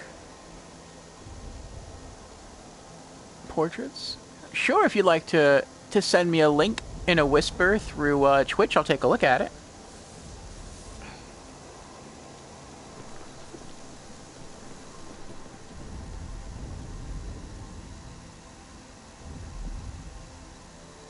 Going up.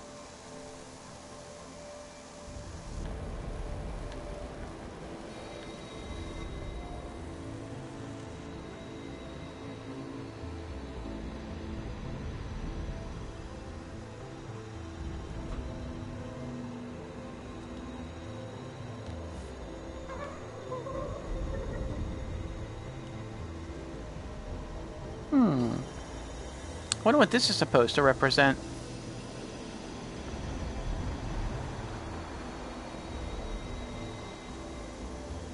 You could do that as well. You could send me a message on Discord.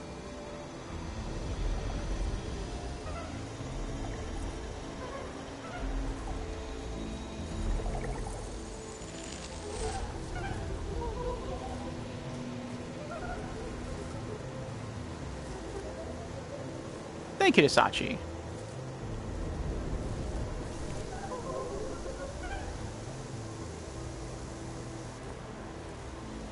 What a great art shot right here. Did we come from there? Or is that where we're going? I feel like maybe that's the end of the level.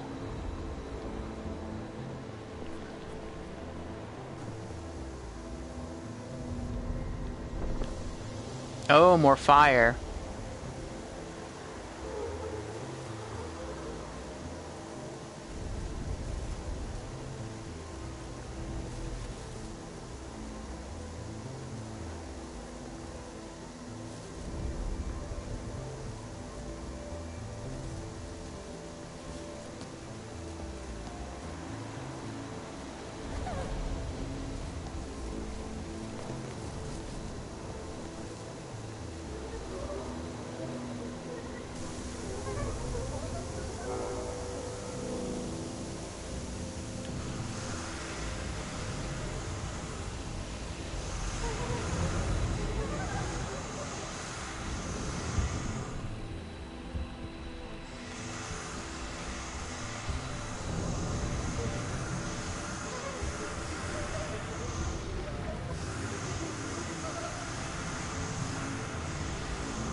Do I dance?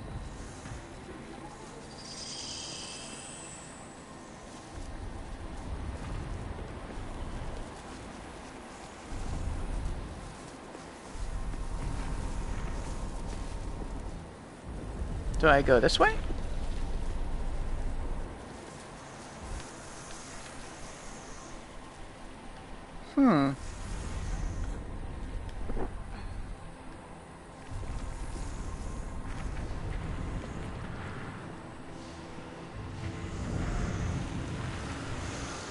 Oh.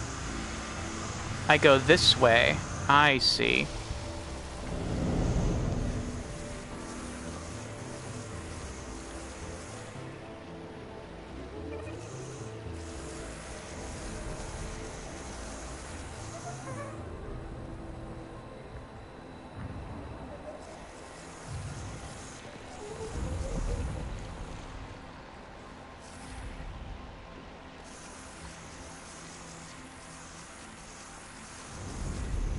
Oh, careful. Don't fall. Huh.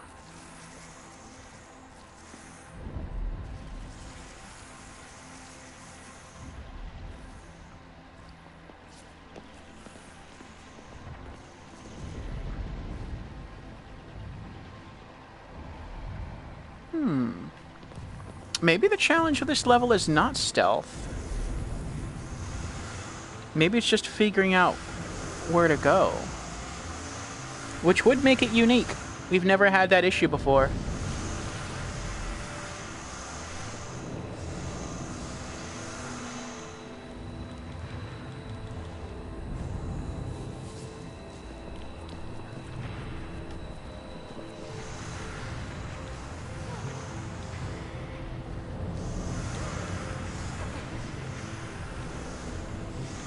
Do I go back?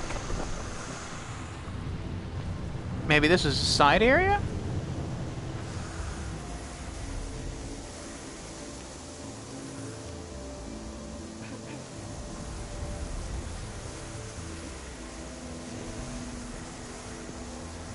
Huh.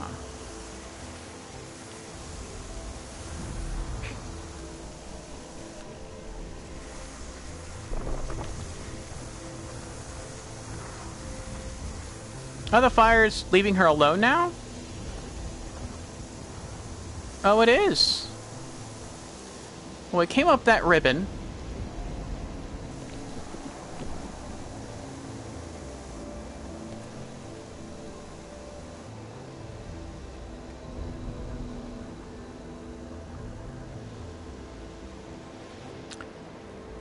Huh.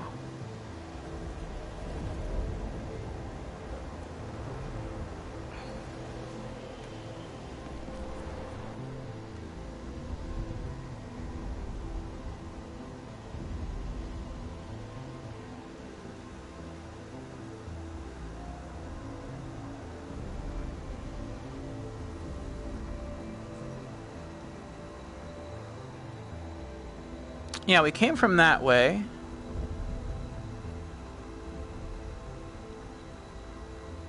Right? Oh, I know where to go. I know where to go. Okay. We came from back there. We went up the ribbon.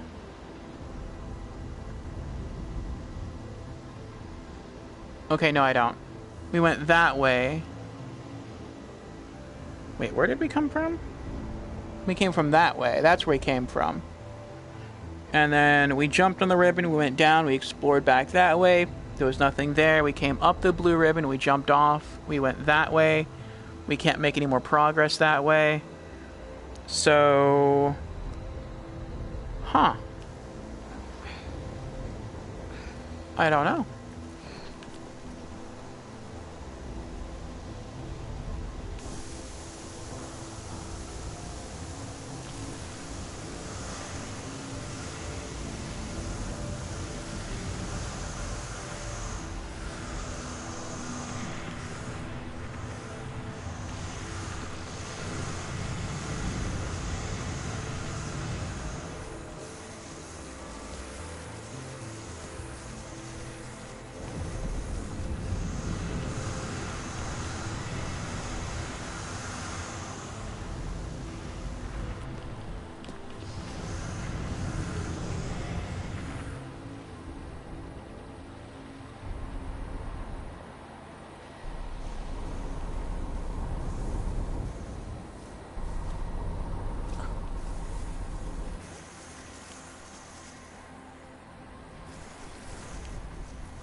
There's no way she can jump that far.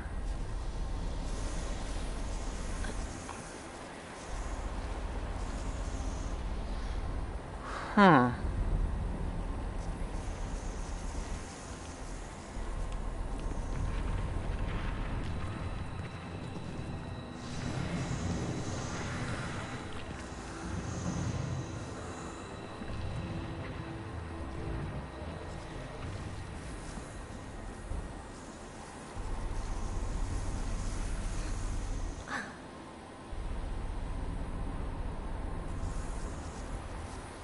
I wonder if I'm just supposed to jump, like take a leap of faith.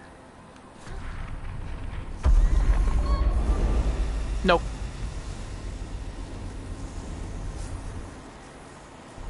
I didn't think that was right.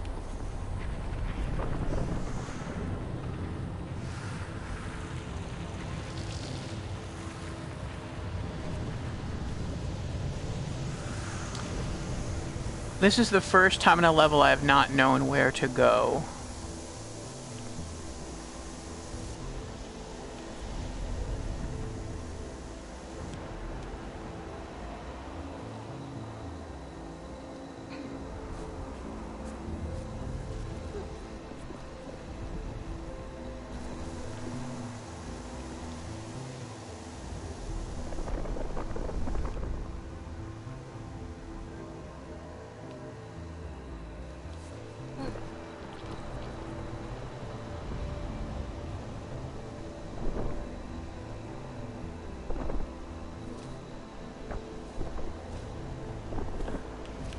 No.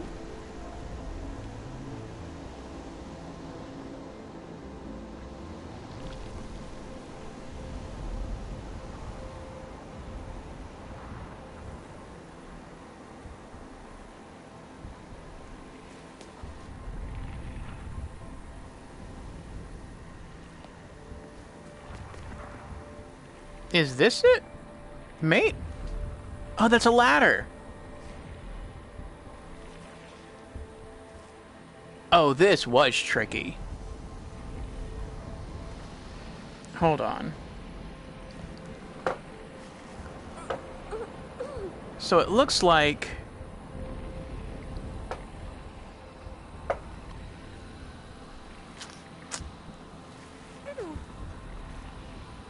there's a ladder there, a bridge, and a ladder there. And then you keep going up. Okay, I get it now, I get it. So, I guess I just have to get over there. I don't know if this is the way you're supposed to get over there originally, but we're going to give it a try.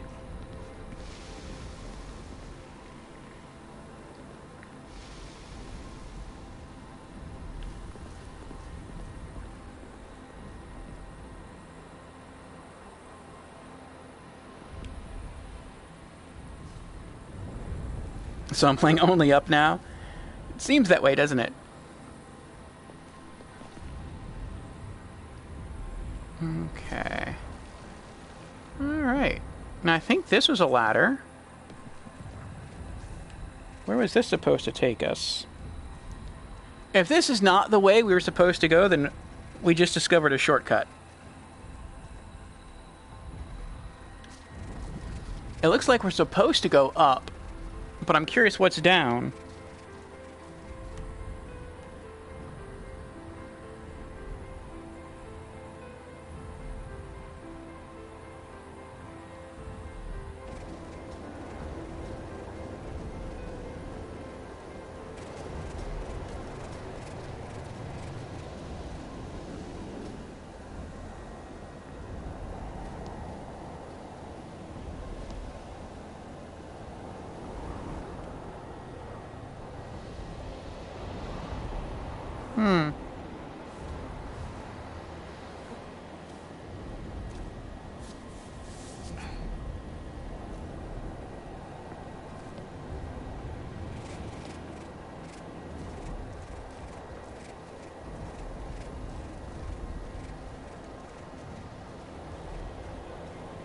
That's pretty wild.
Oh yeah, it looks like this is going to take us into that large cylindrical area over there.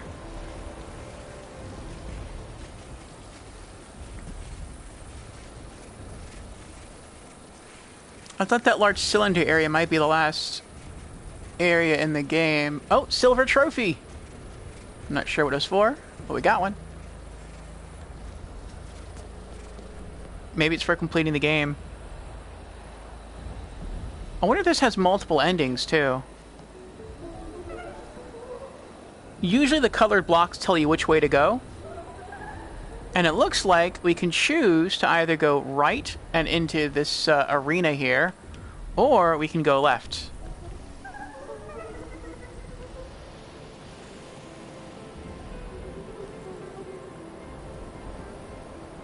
I'm curious what's to the left. Oh, boy. You're thinking of doing a birthday stream, but you're not sure what game?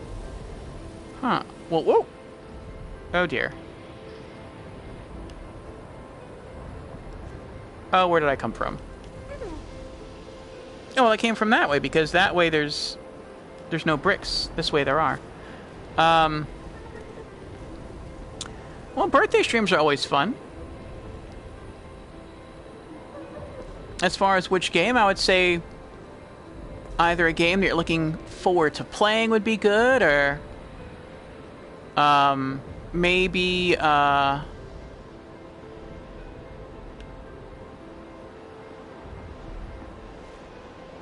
game that you just enjoy playing in general. I'm not sure about this. I feel like this might be the end of the level. I feel like I'm supposed to go this way. I don't want to go too far and miss something. I feel like the arena might have like a memory that she'll get to experience. And then after that, maybe she'll have to walk along this crazy tightrope path to go finish the level. Oh, no, no.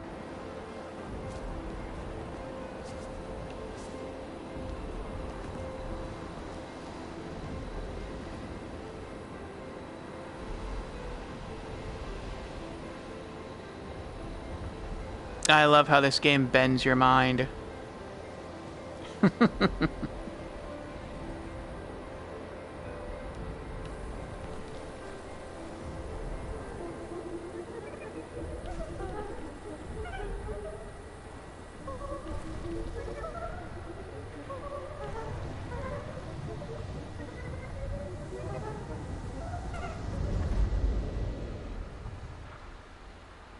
Another memory. Oh, it looks like it's them as a happy family.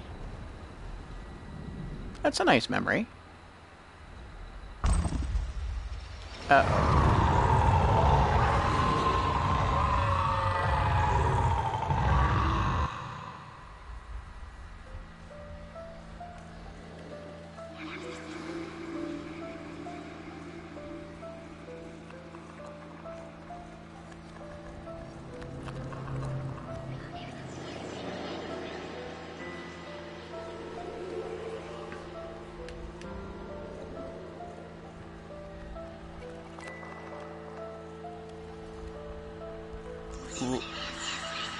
Luggage.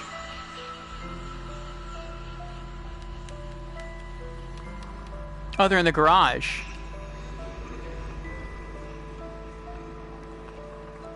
What are they doing what are the kids doing in the garage? He's shielding her ears so she doesn't hear something. What is she not meant to hear?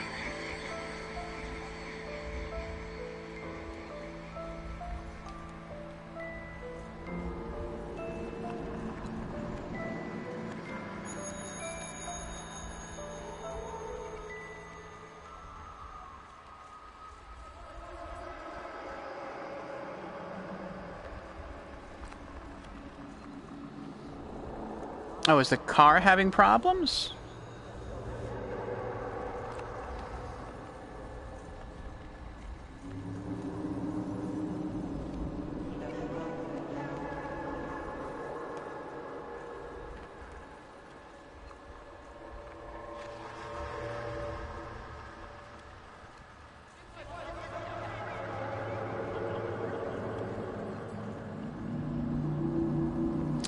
Oh, what? I guess you could read into this in a couple of ways. Either the car's having problems, or maybe she was hoping to have the family go on a vacation. That's why there's luggage here, but they can't because the car needs work. Or maybe just the garage is where they store their unused luggage cases, but I feel like maybe this is supposed to be like a family vacation, and she was looking forward to some extra quality R&R, but they couldn't make it out.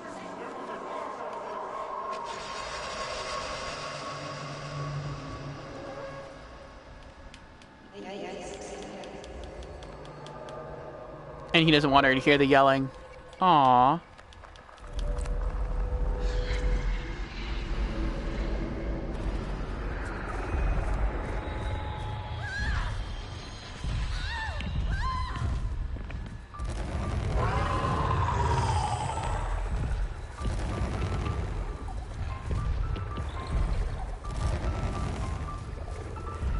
He will make it.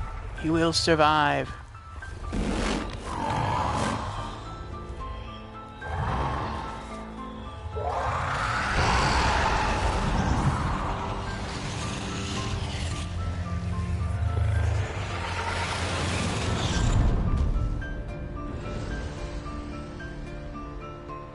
Oh, interesting.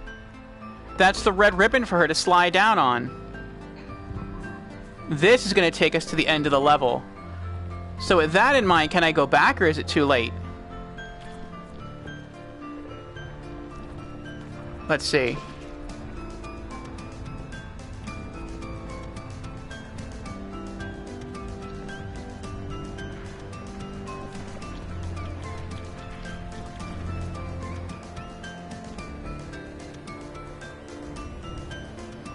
No, it's too late. I can't go back.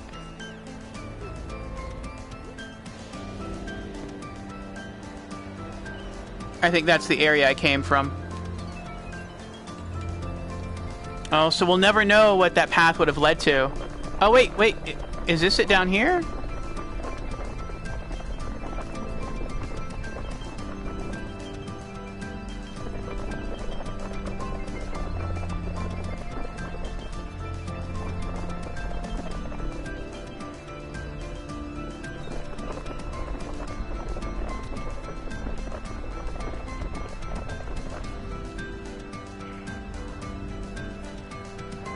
No, we can't go back.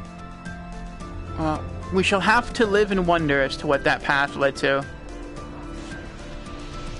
Here we go.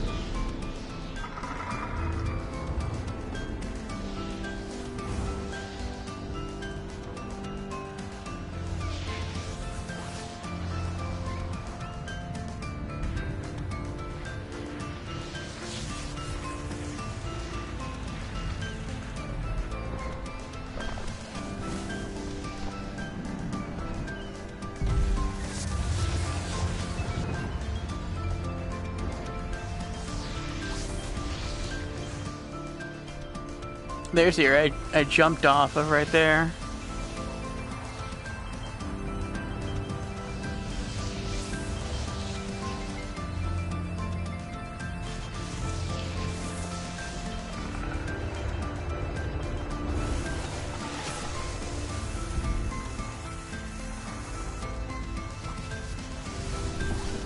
It looks like there's some platforming sections we didn't do in this level. Maybe that's what the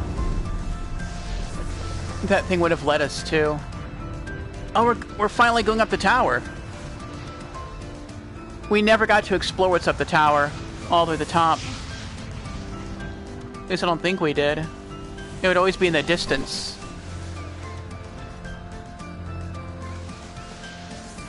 Maybe it doesn't matter what page you choose. Maybe... No, it has to matter to some degree what page you choose in the notebook. Well, actually, I guess we always finish the tower, don't we? I think that's where these final memory sequences are. Alright. Ready to finish the game, princess? Let's do it.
Not really sure what's happening here. It looks like maybe the mother is trying to take the kids away from the father.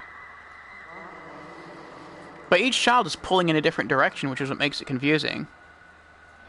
I'm guessing that's the door of their house, and the little girl wants to go back. And maybe the boy's he's not even focused, he's just sad. So he's just trying to pull away in general. That could be it. But the little girl sounds horrified.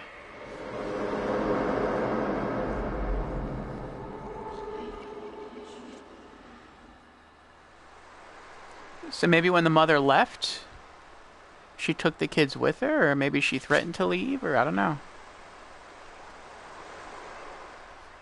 All I know is that the mother eventually left.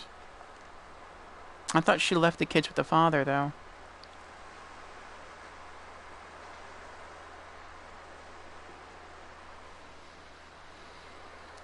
Okay.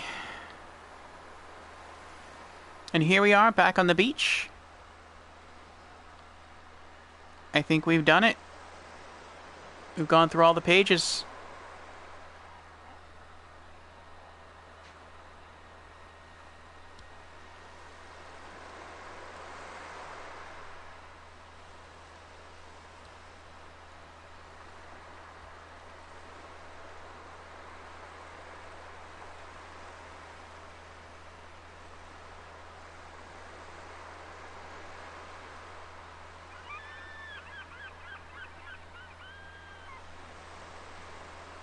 Oh. I was curious if we'd be able to come back downstairs, and of course, you can see that we can, but she can't turn around on the stairs. When she starts walking down the stairs, she has to walk all the way down. Okay. Maybe this is their house. Their new house. They bought a house on the beach. Very nice.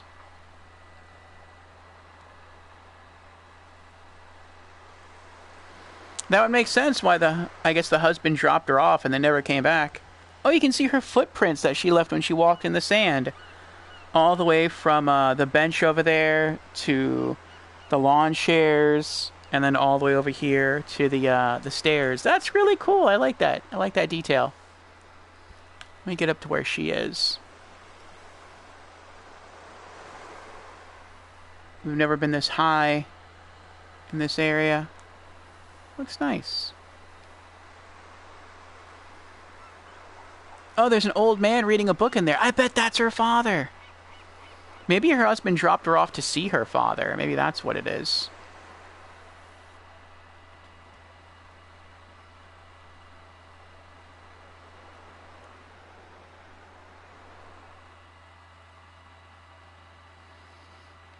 We saw the father once sleeping on a sofa holding a book. So maybe... Oh. What's this? Oh, she's on the throne now.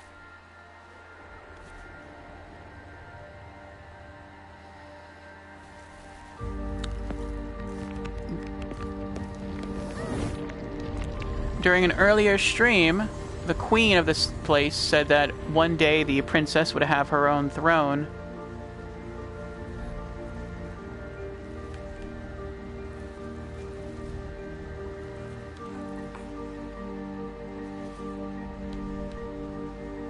So what will her kingdom look like? Ooh. Blue and red ribbon. Very nice.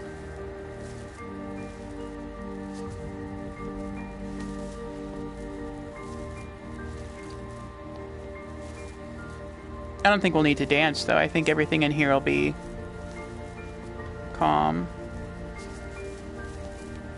It's nice to see, though.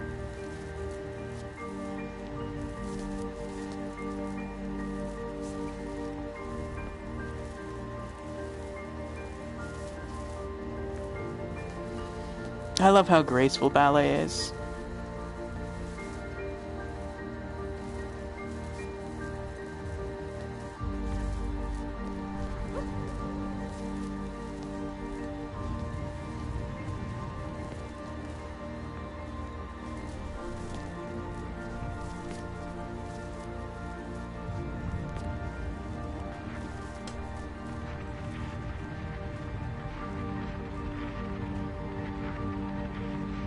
So I guess in the real world, the grown-up daughter is going to see her father.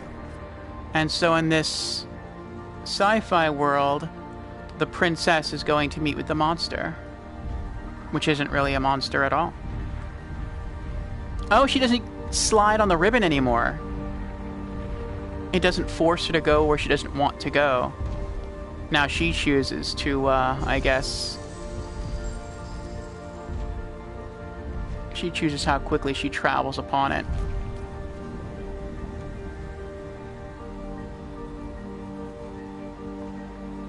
Looks like the monster's barely holding on. Maybe that's how it relates. Oh wait, there's two figures there. Maybe that's supposed to be the father and that's supposed to be the brother up there? One of them's barely holding on. Maybe that means like the father's getting old. Which we saw him with white hair in the real world. So maybe that's what that means. You have to reach out while you can.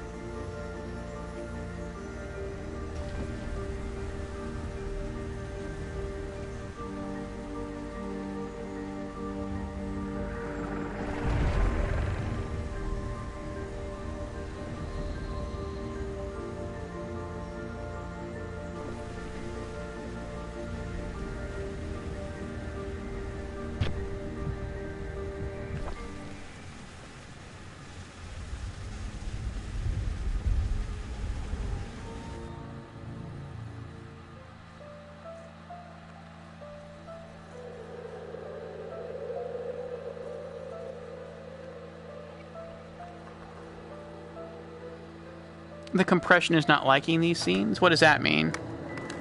Is the video going blurry?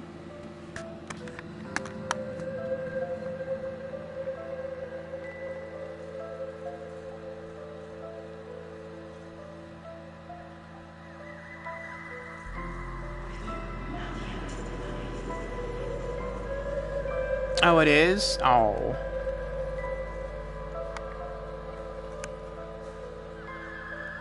Oh. Readjust my headset here.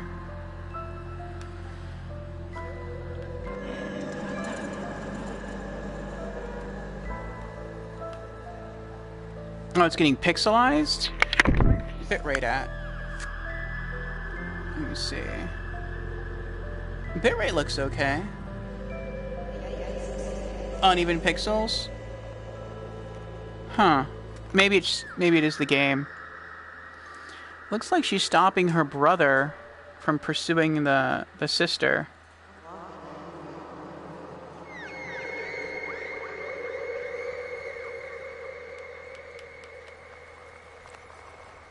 Compression is on Twitch's side. Maybe what happened is the mother decided to leave. YouTube's not going to like it either.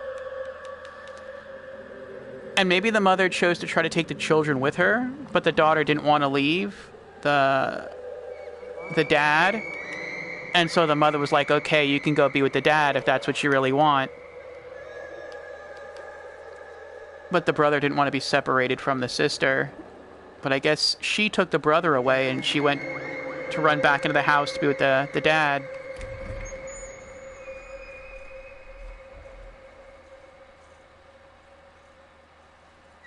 Or is it the dad who left?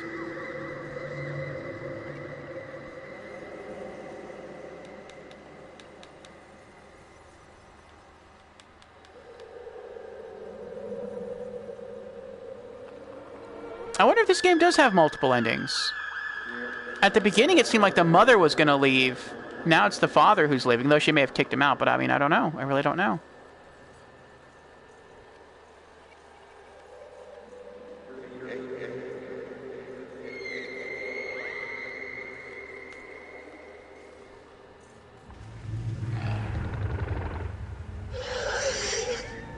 But I wonder if we would have gone in that separate direction.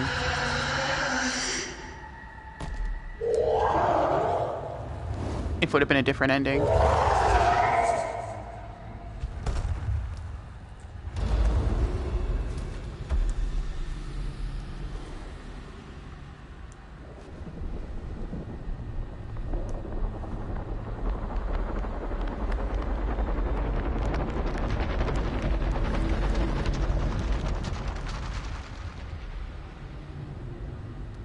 Yes, that was the father. I assume that was the father. Yeah, that was the father. The mother's a lot smaller in that VR place.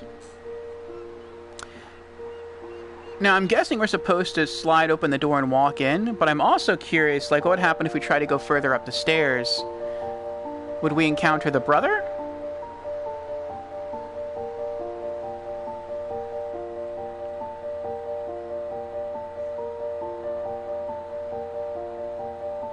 Oh, I can't do anything else. This is a cutscene.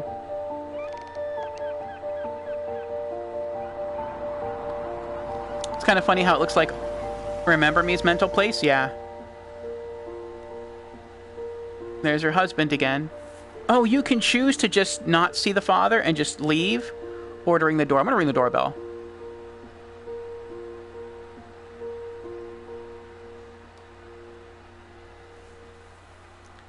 Like, I guess your husband gave you all this time to like, spend time with your father, and she just chose to spend on the beach going over her memories. And then you can choose to leave the house without ever meeting him.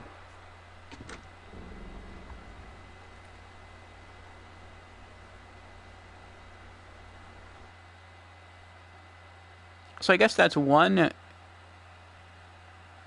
possible difference in the endings. But I mean, she came all this way. She may as well meet with him.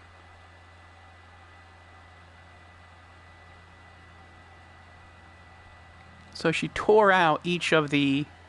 What is this? She tore out each of the pages as she was remembering things, and then... Oh, are these supposed to be the credits?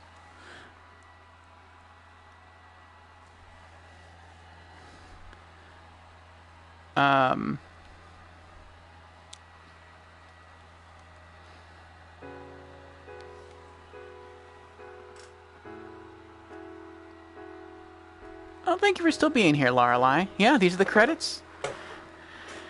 But, oh, music. I hope this doesn't get me copyright.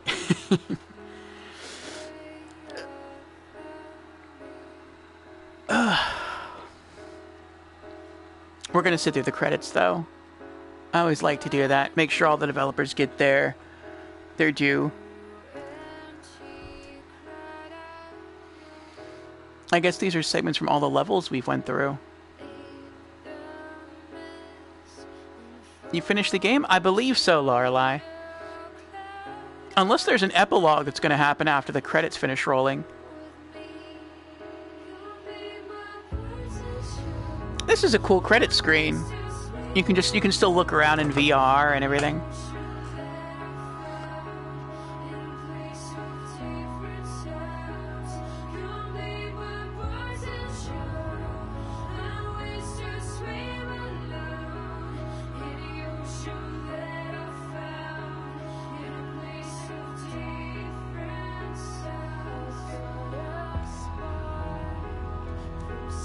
This was a really cool game. This is a really cool experience. Thanks again goes out to Ratika for the point redemption in letting us play this much sooner rather than later. Before playing this game, I really had no idea when was going to be the next time we'd get into some VR gaming.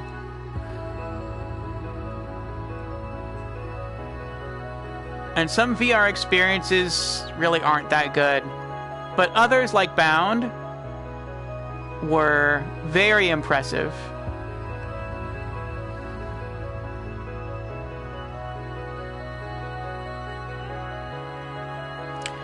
I think I'll score this with an above average rating. It's not quite a masterpiece. I did like a lot of things about it. I did have to play this in sort of smaller chunks, 2 levels per session, and that was just because the game was getting to me. Like, not so much right now, but earlier I could feel my arms sweating because it really feels like you're immersed in this world. And it's kind of tense.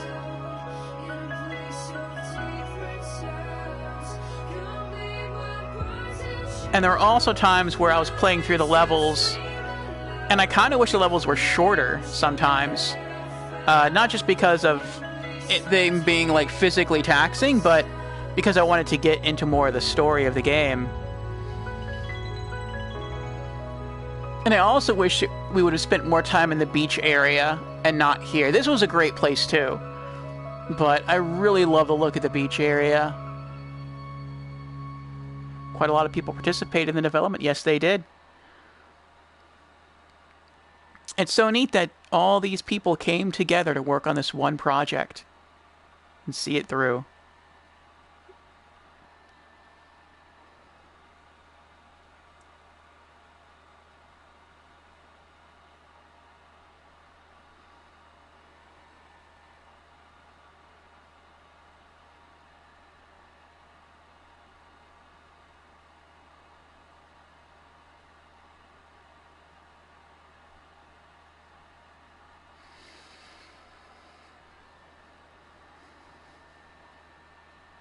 Okay, so... Hello?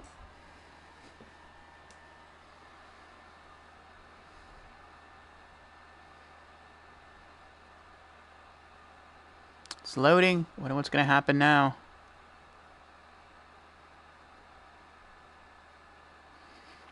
I'm going to guess it's going to take us back to the main menu.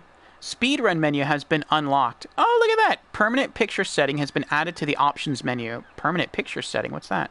If turned on, vignette, film grain, and color filter settings adjusted in the photo mode will remain enabled during normal gameplay.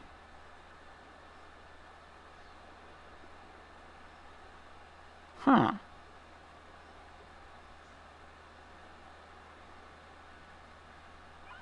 Interesting.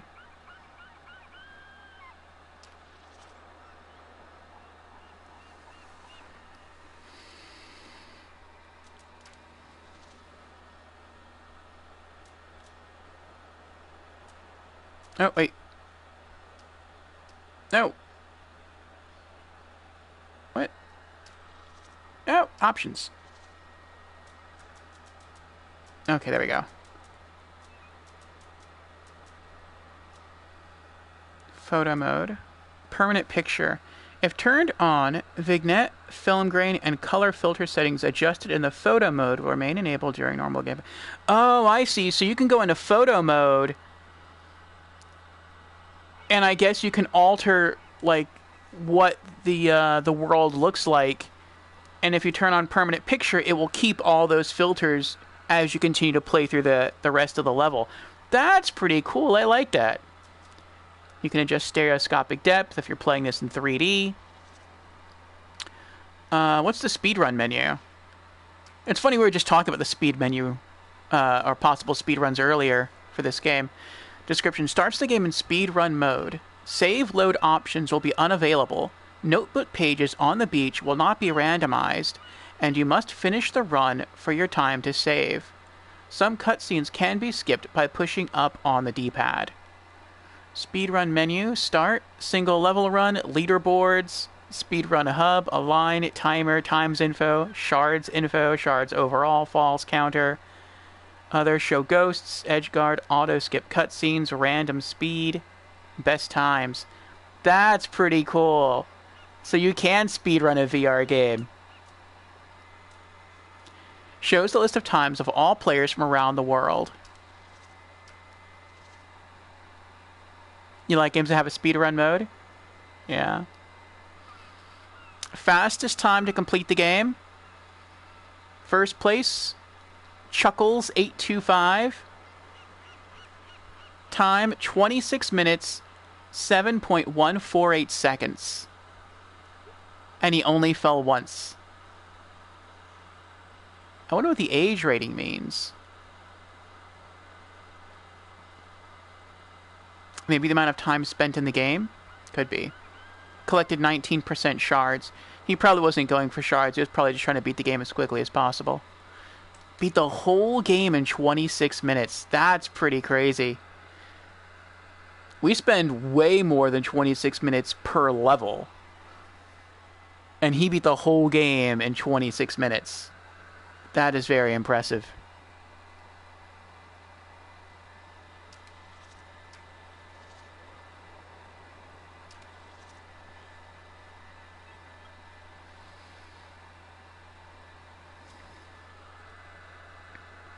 You beat Remember Me in less than 3 hours. Nice. How much time did I spend on it again? On what? Remember Me or this game?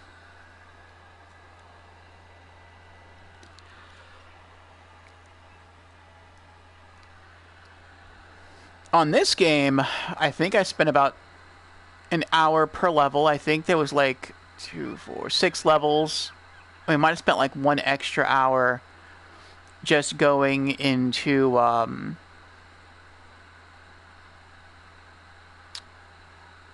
just like looking around the beach and just talking about stuff. So between 6 to 7 hours for this game. For Remember Me, I don't remember. It was like... No, I don't remember. I want to say it was around maybe 15 to 20 hours for the game. I really, really enjoyed it. Referring to... I mean, I enjoyed this game too, but I really, really enjoyed Remember Me. You remember around 20 hours? No, you're probably right.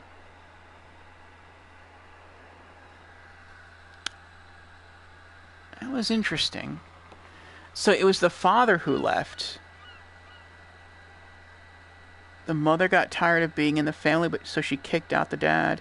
Standard playthrough is 12 hours, you think? Alright. I am not going to end stream yet. I am going to check something here. I want to see if this game has an alternate ending. So I'm going to look that up right now and just talk about that on stream. So this is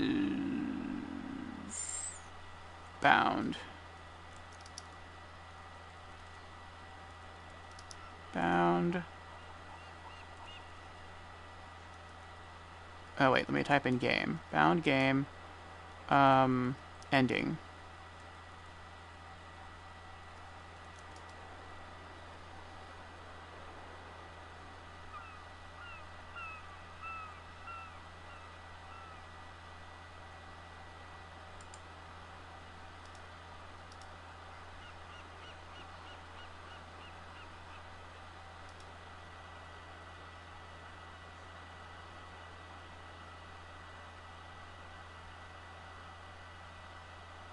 Can I stream the console main menu so that we may see you? No, I cannot. The way PlayStation or the way VR works, well, actually the way PlayStation 4 works, because I am streaming directly from PlayStation 4. The way PlayStation works when you stream games directly from it is that you have to be within the game. So if I toggle out to the menu, then it's just going to show a blue screen, just like what happens with non-VR games. For PlayStation VR, sometimes when you stream through PlayStation VR, you can see the person wearing the headset. Most of the time, you cannot. And that's because the same webcam that that I guess records me and puts my video image and attaches that to the PlayStation 4 games I play on Twitch, that's the same camera that's used to track the lights on the VR headset. And so it's like the camera can only do one or the other. It can't do both. And so for VR, yeah, this one doesn't allow the camera to both track the lights at the same time and to have my face on cam.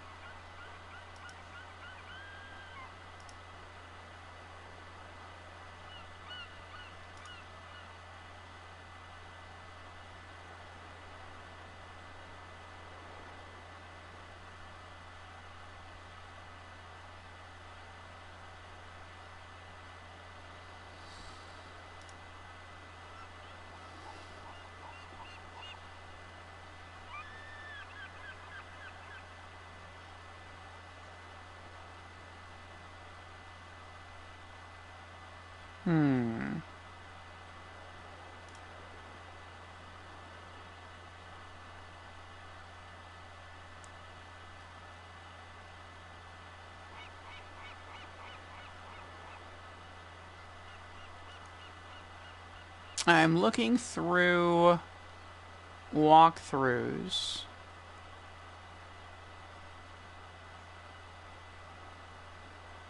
Or I'm trying to look through walkthroughs anyway.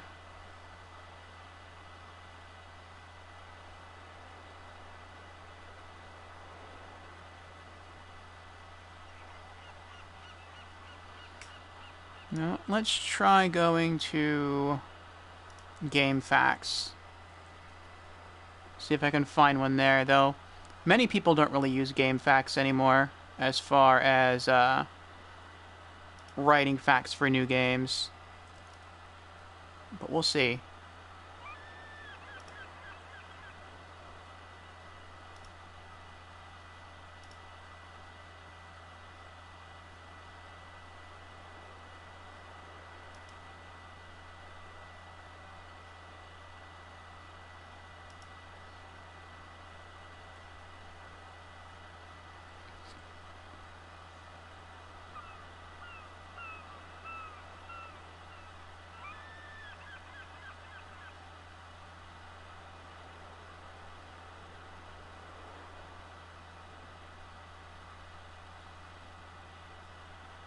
Nope.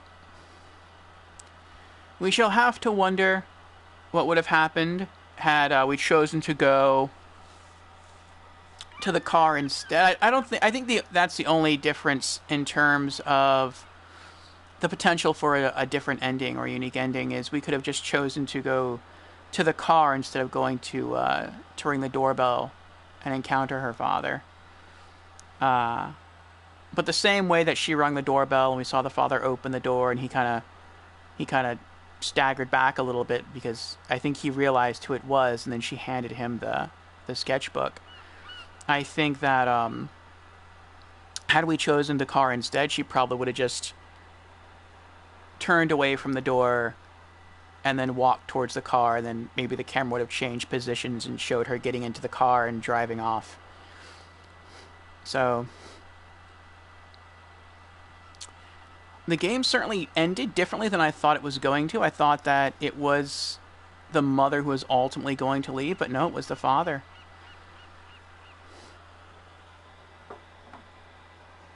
But, yeah, that was quite something.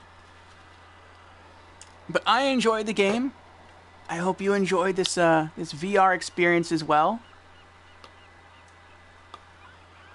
Or maybe the car was broken and you couldn't really take that option.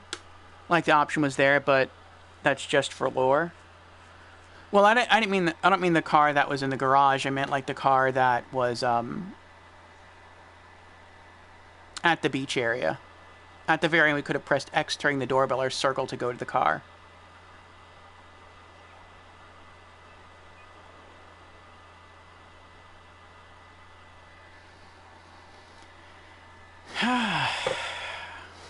But now I can fully see chat. I'm wearing the headset on my... Well, I mean, obviously I'm wearing it on my head, but I'm not wearing it over my eyes anymore. That was a pretty neat experience there.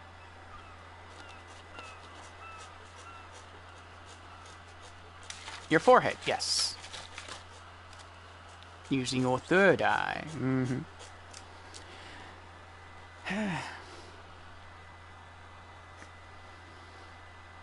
But yes, I do thank everyone for coming and ending the game with me. Thank you to Sachi for being here and hanging out. And thank you to Lorelei. Thank you to Brandon. Thank you to J-Dog. Thank you to Lucky Walter for the follow. And, yeah, that means next Monday we shall be playing a new game. And that game is going to be one to celebrate the week of my birthday. A bit of nostalgia. It is my favorite adventure game from Sony's original PlayStation, the PlayStation 1. And that game is called Echo Knight. It was developed by From Software, the same company behind the Souls games. And not too many Spooky Saturdays ago, we played through Echo Knight Beyond, which was sort of the third game in the series. There's actually 4 games in the series in total, but I think one of them was like a mobile spin-off game, and it was like only in Japan. I'm not even sure if it was like a unique experience or how tightly it was connected to the other games. I'm really not sure. But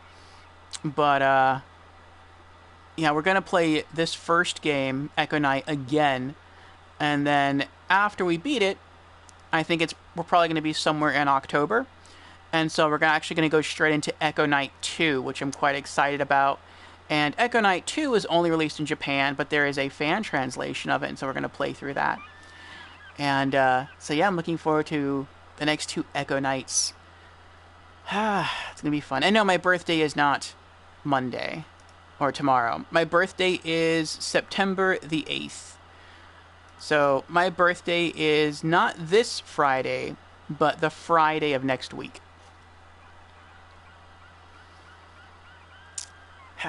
So,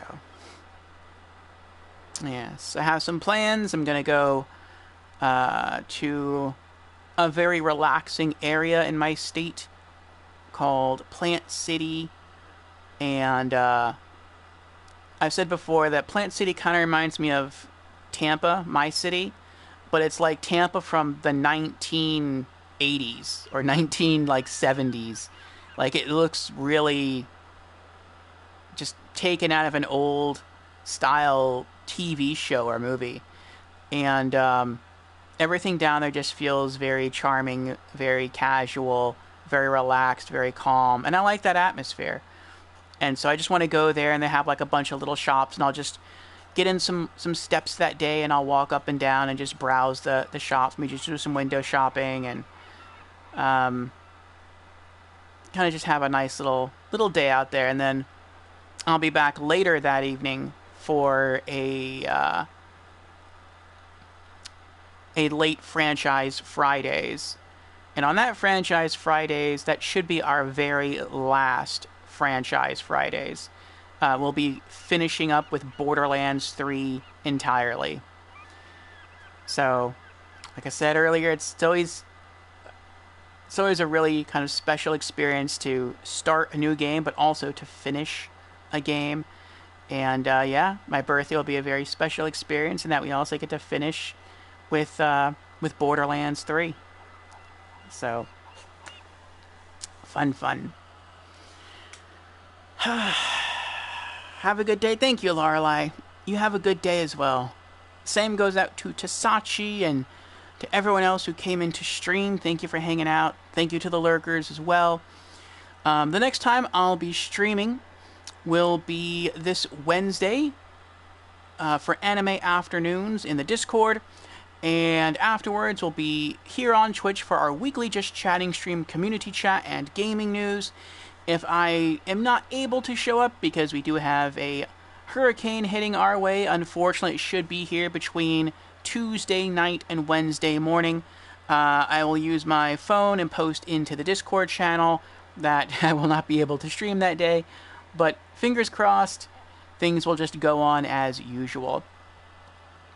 So yes, I hope to see you all again soon, either Wednesday for Anime Afternoons or our weekly Just Chatting stream on Twitch, or maybe next Monday as we begin Echo Knight for the original PlayStation. But thank you again, everyone, and see you soon. Bye.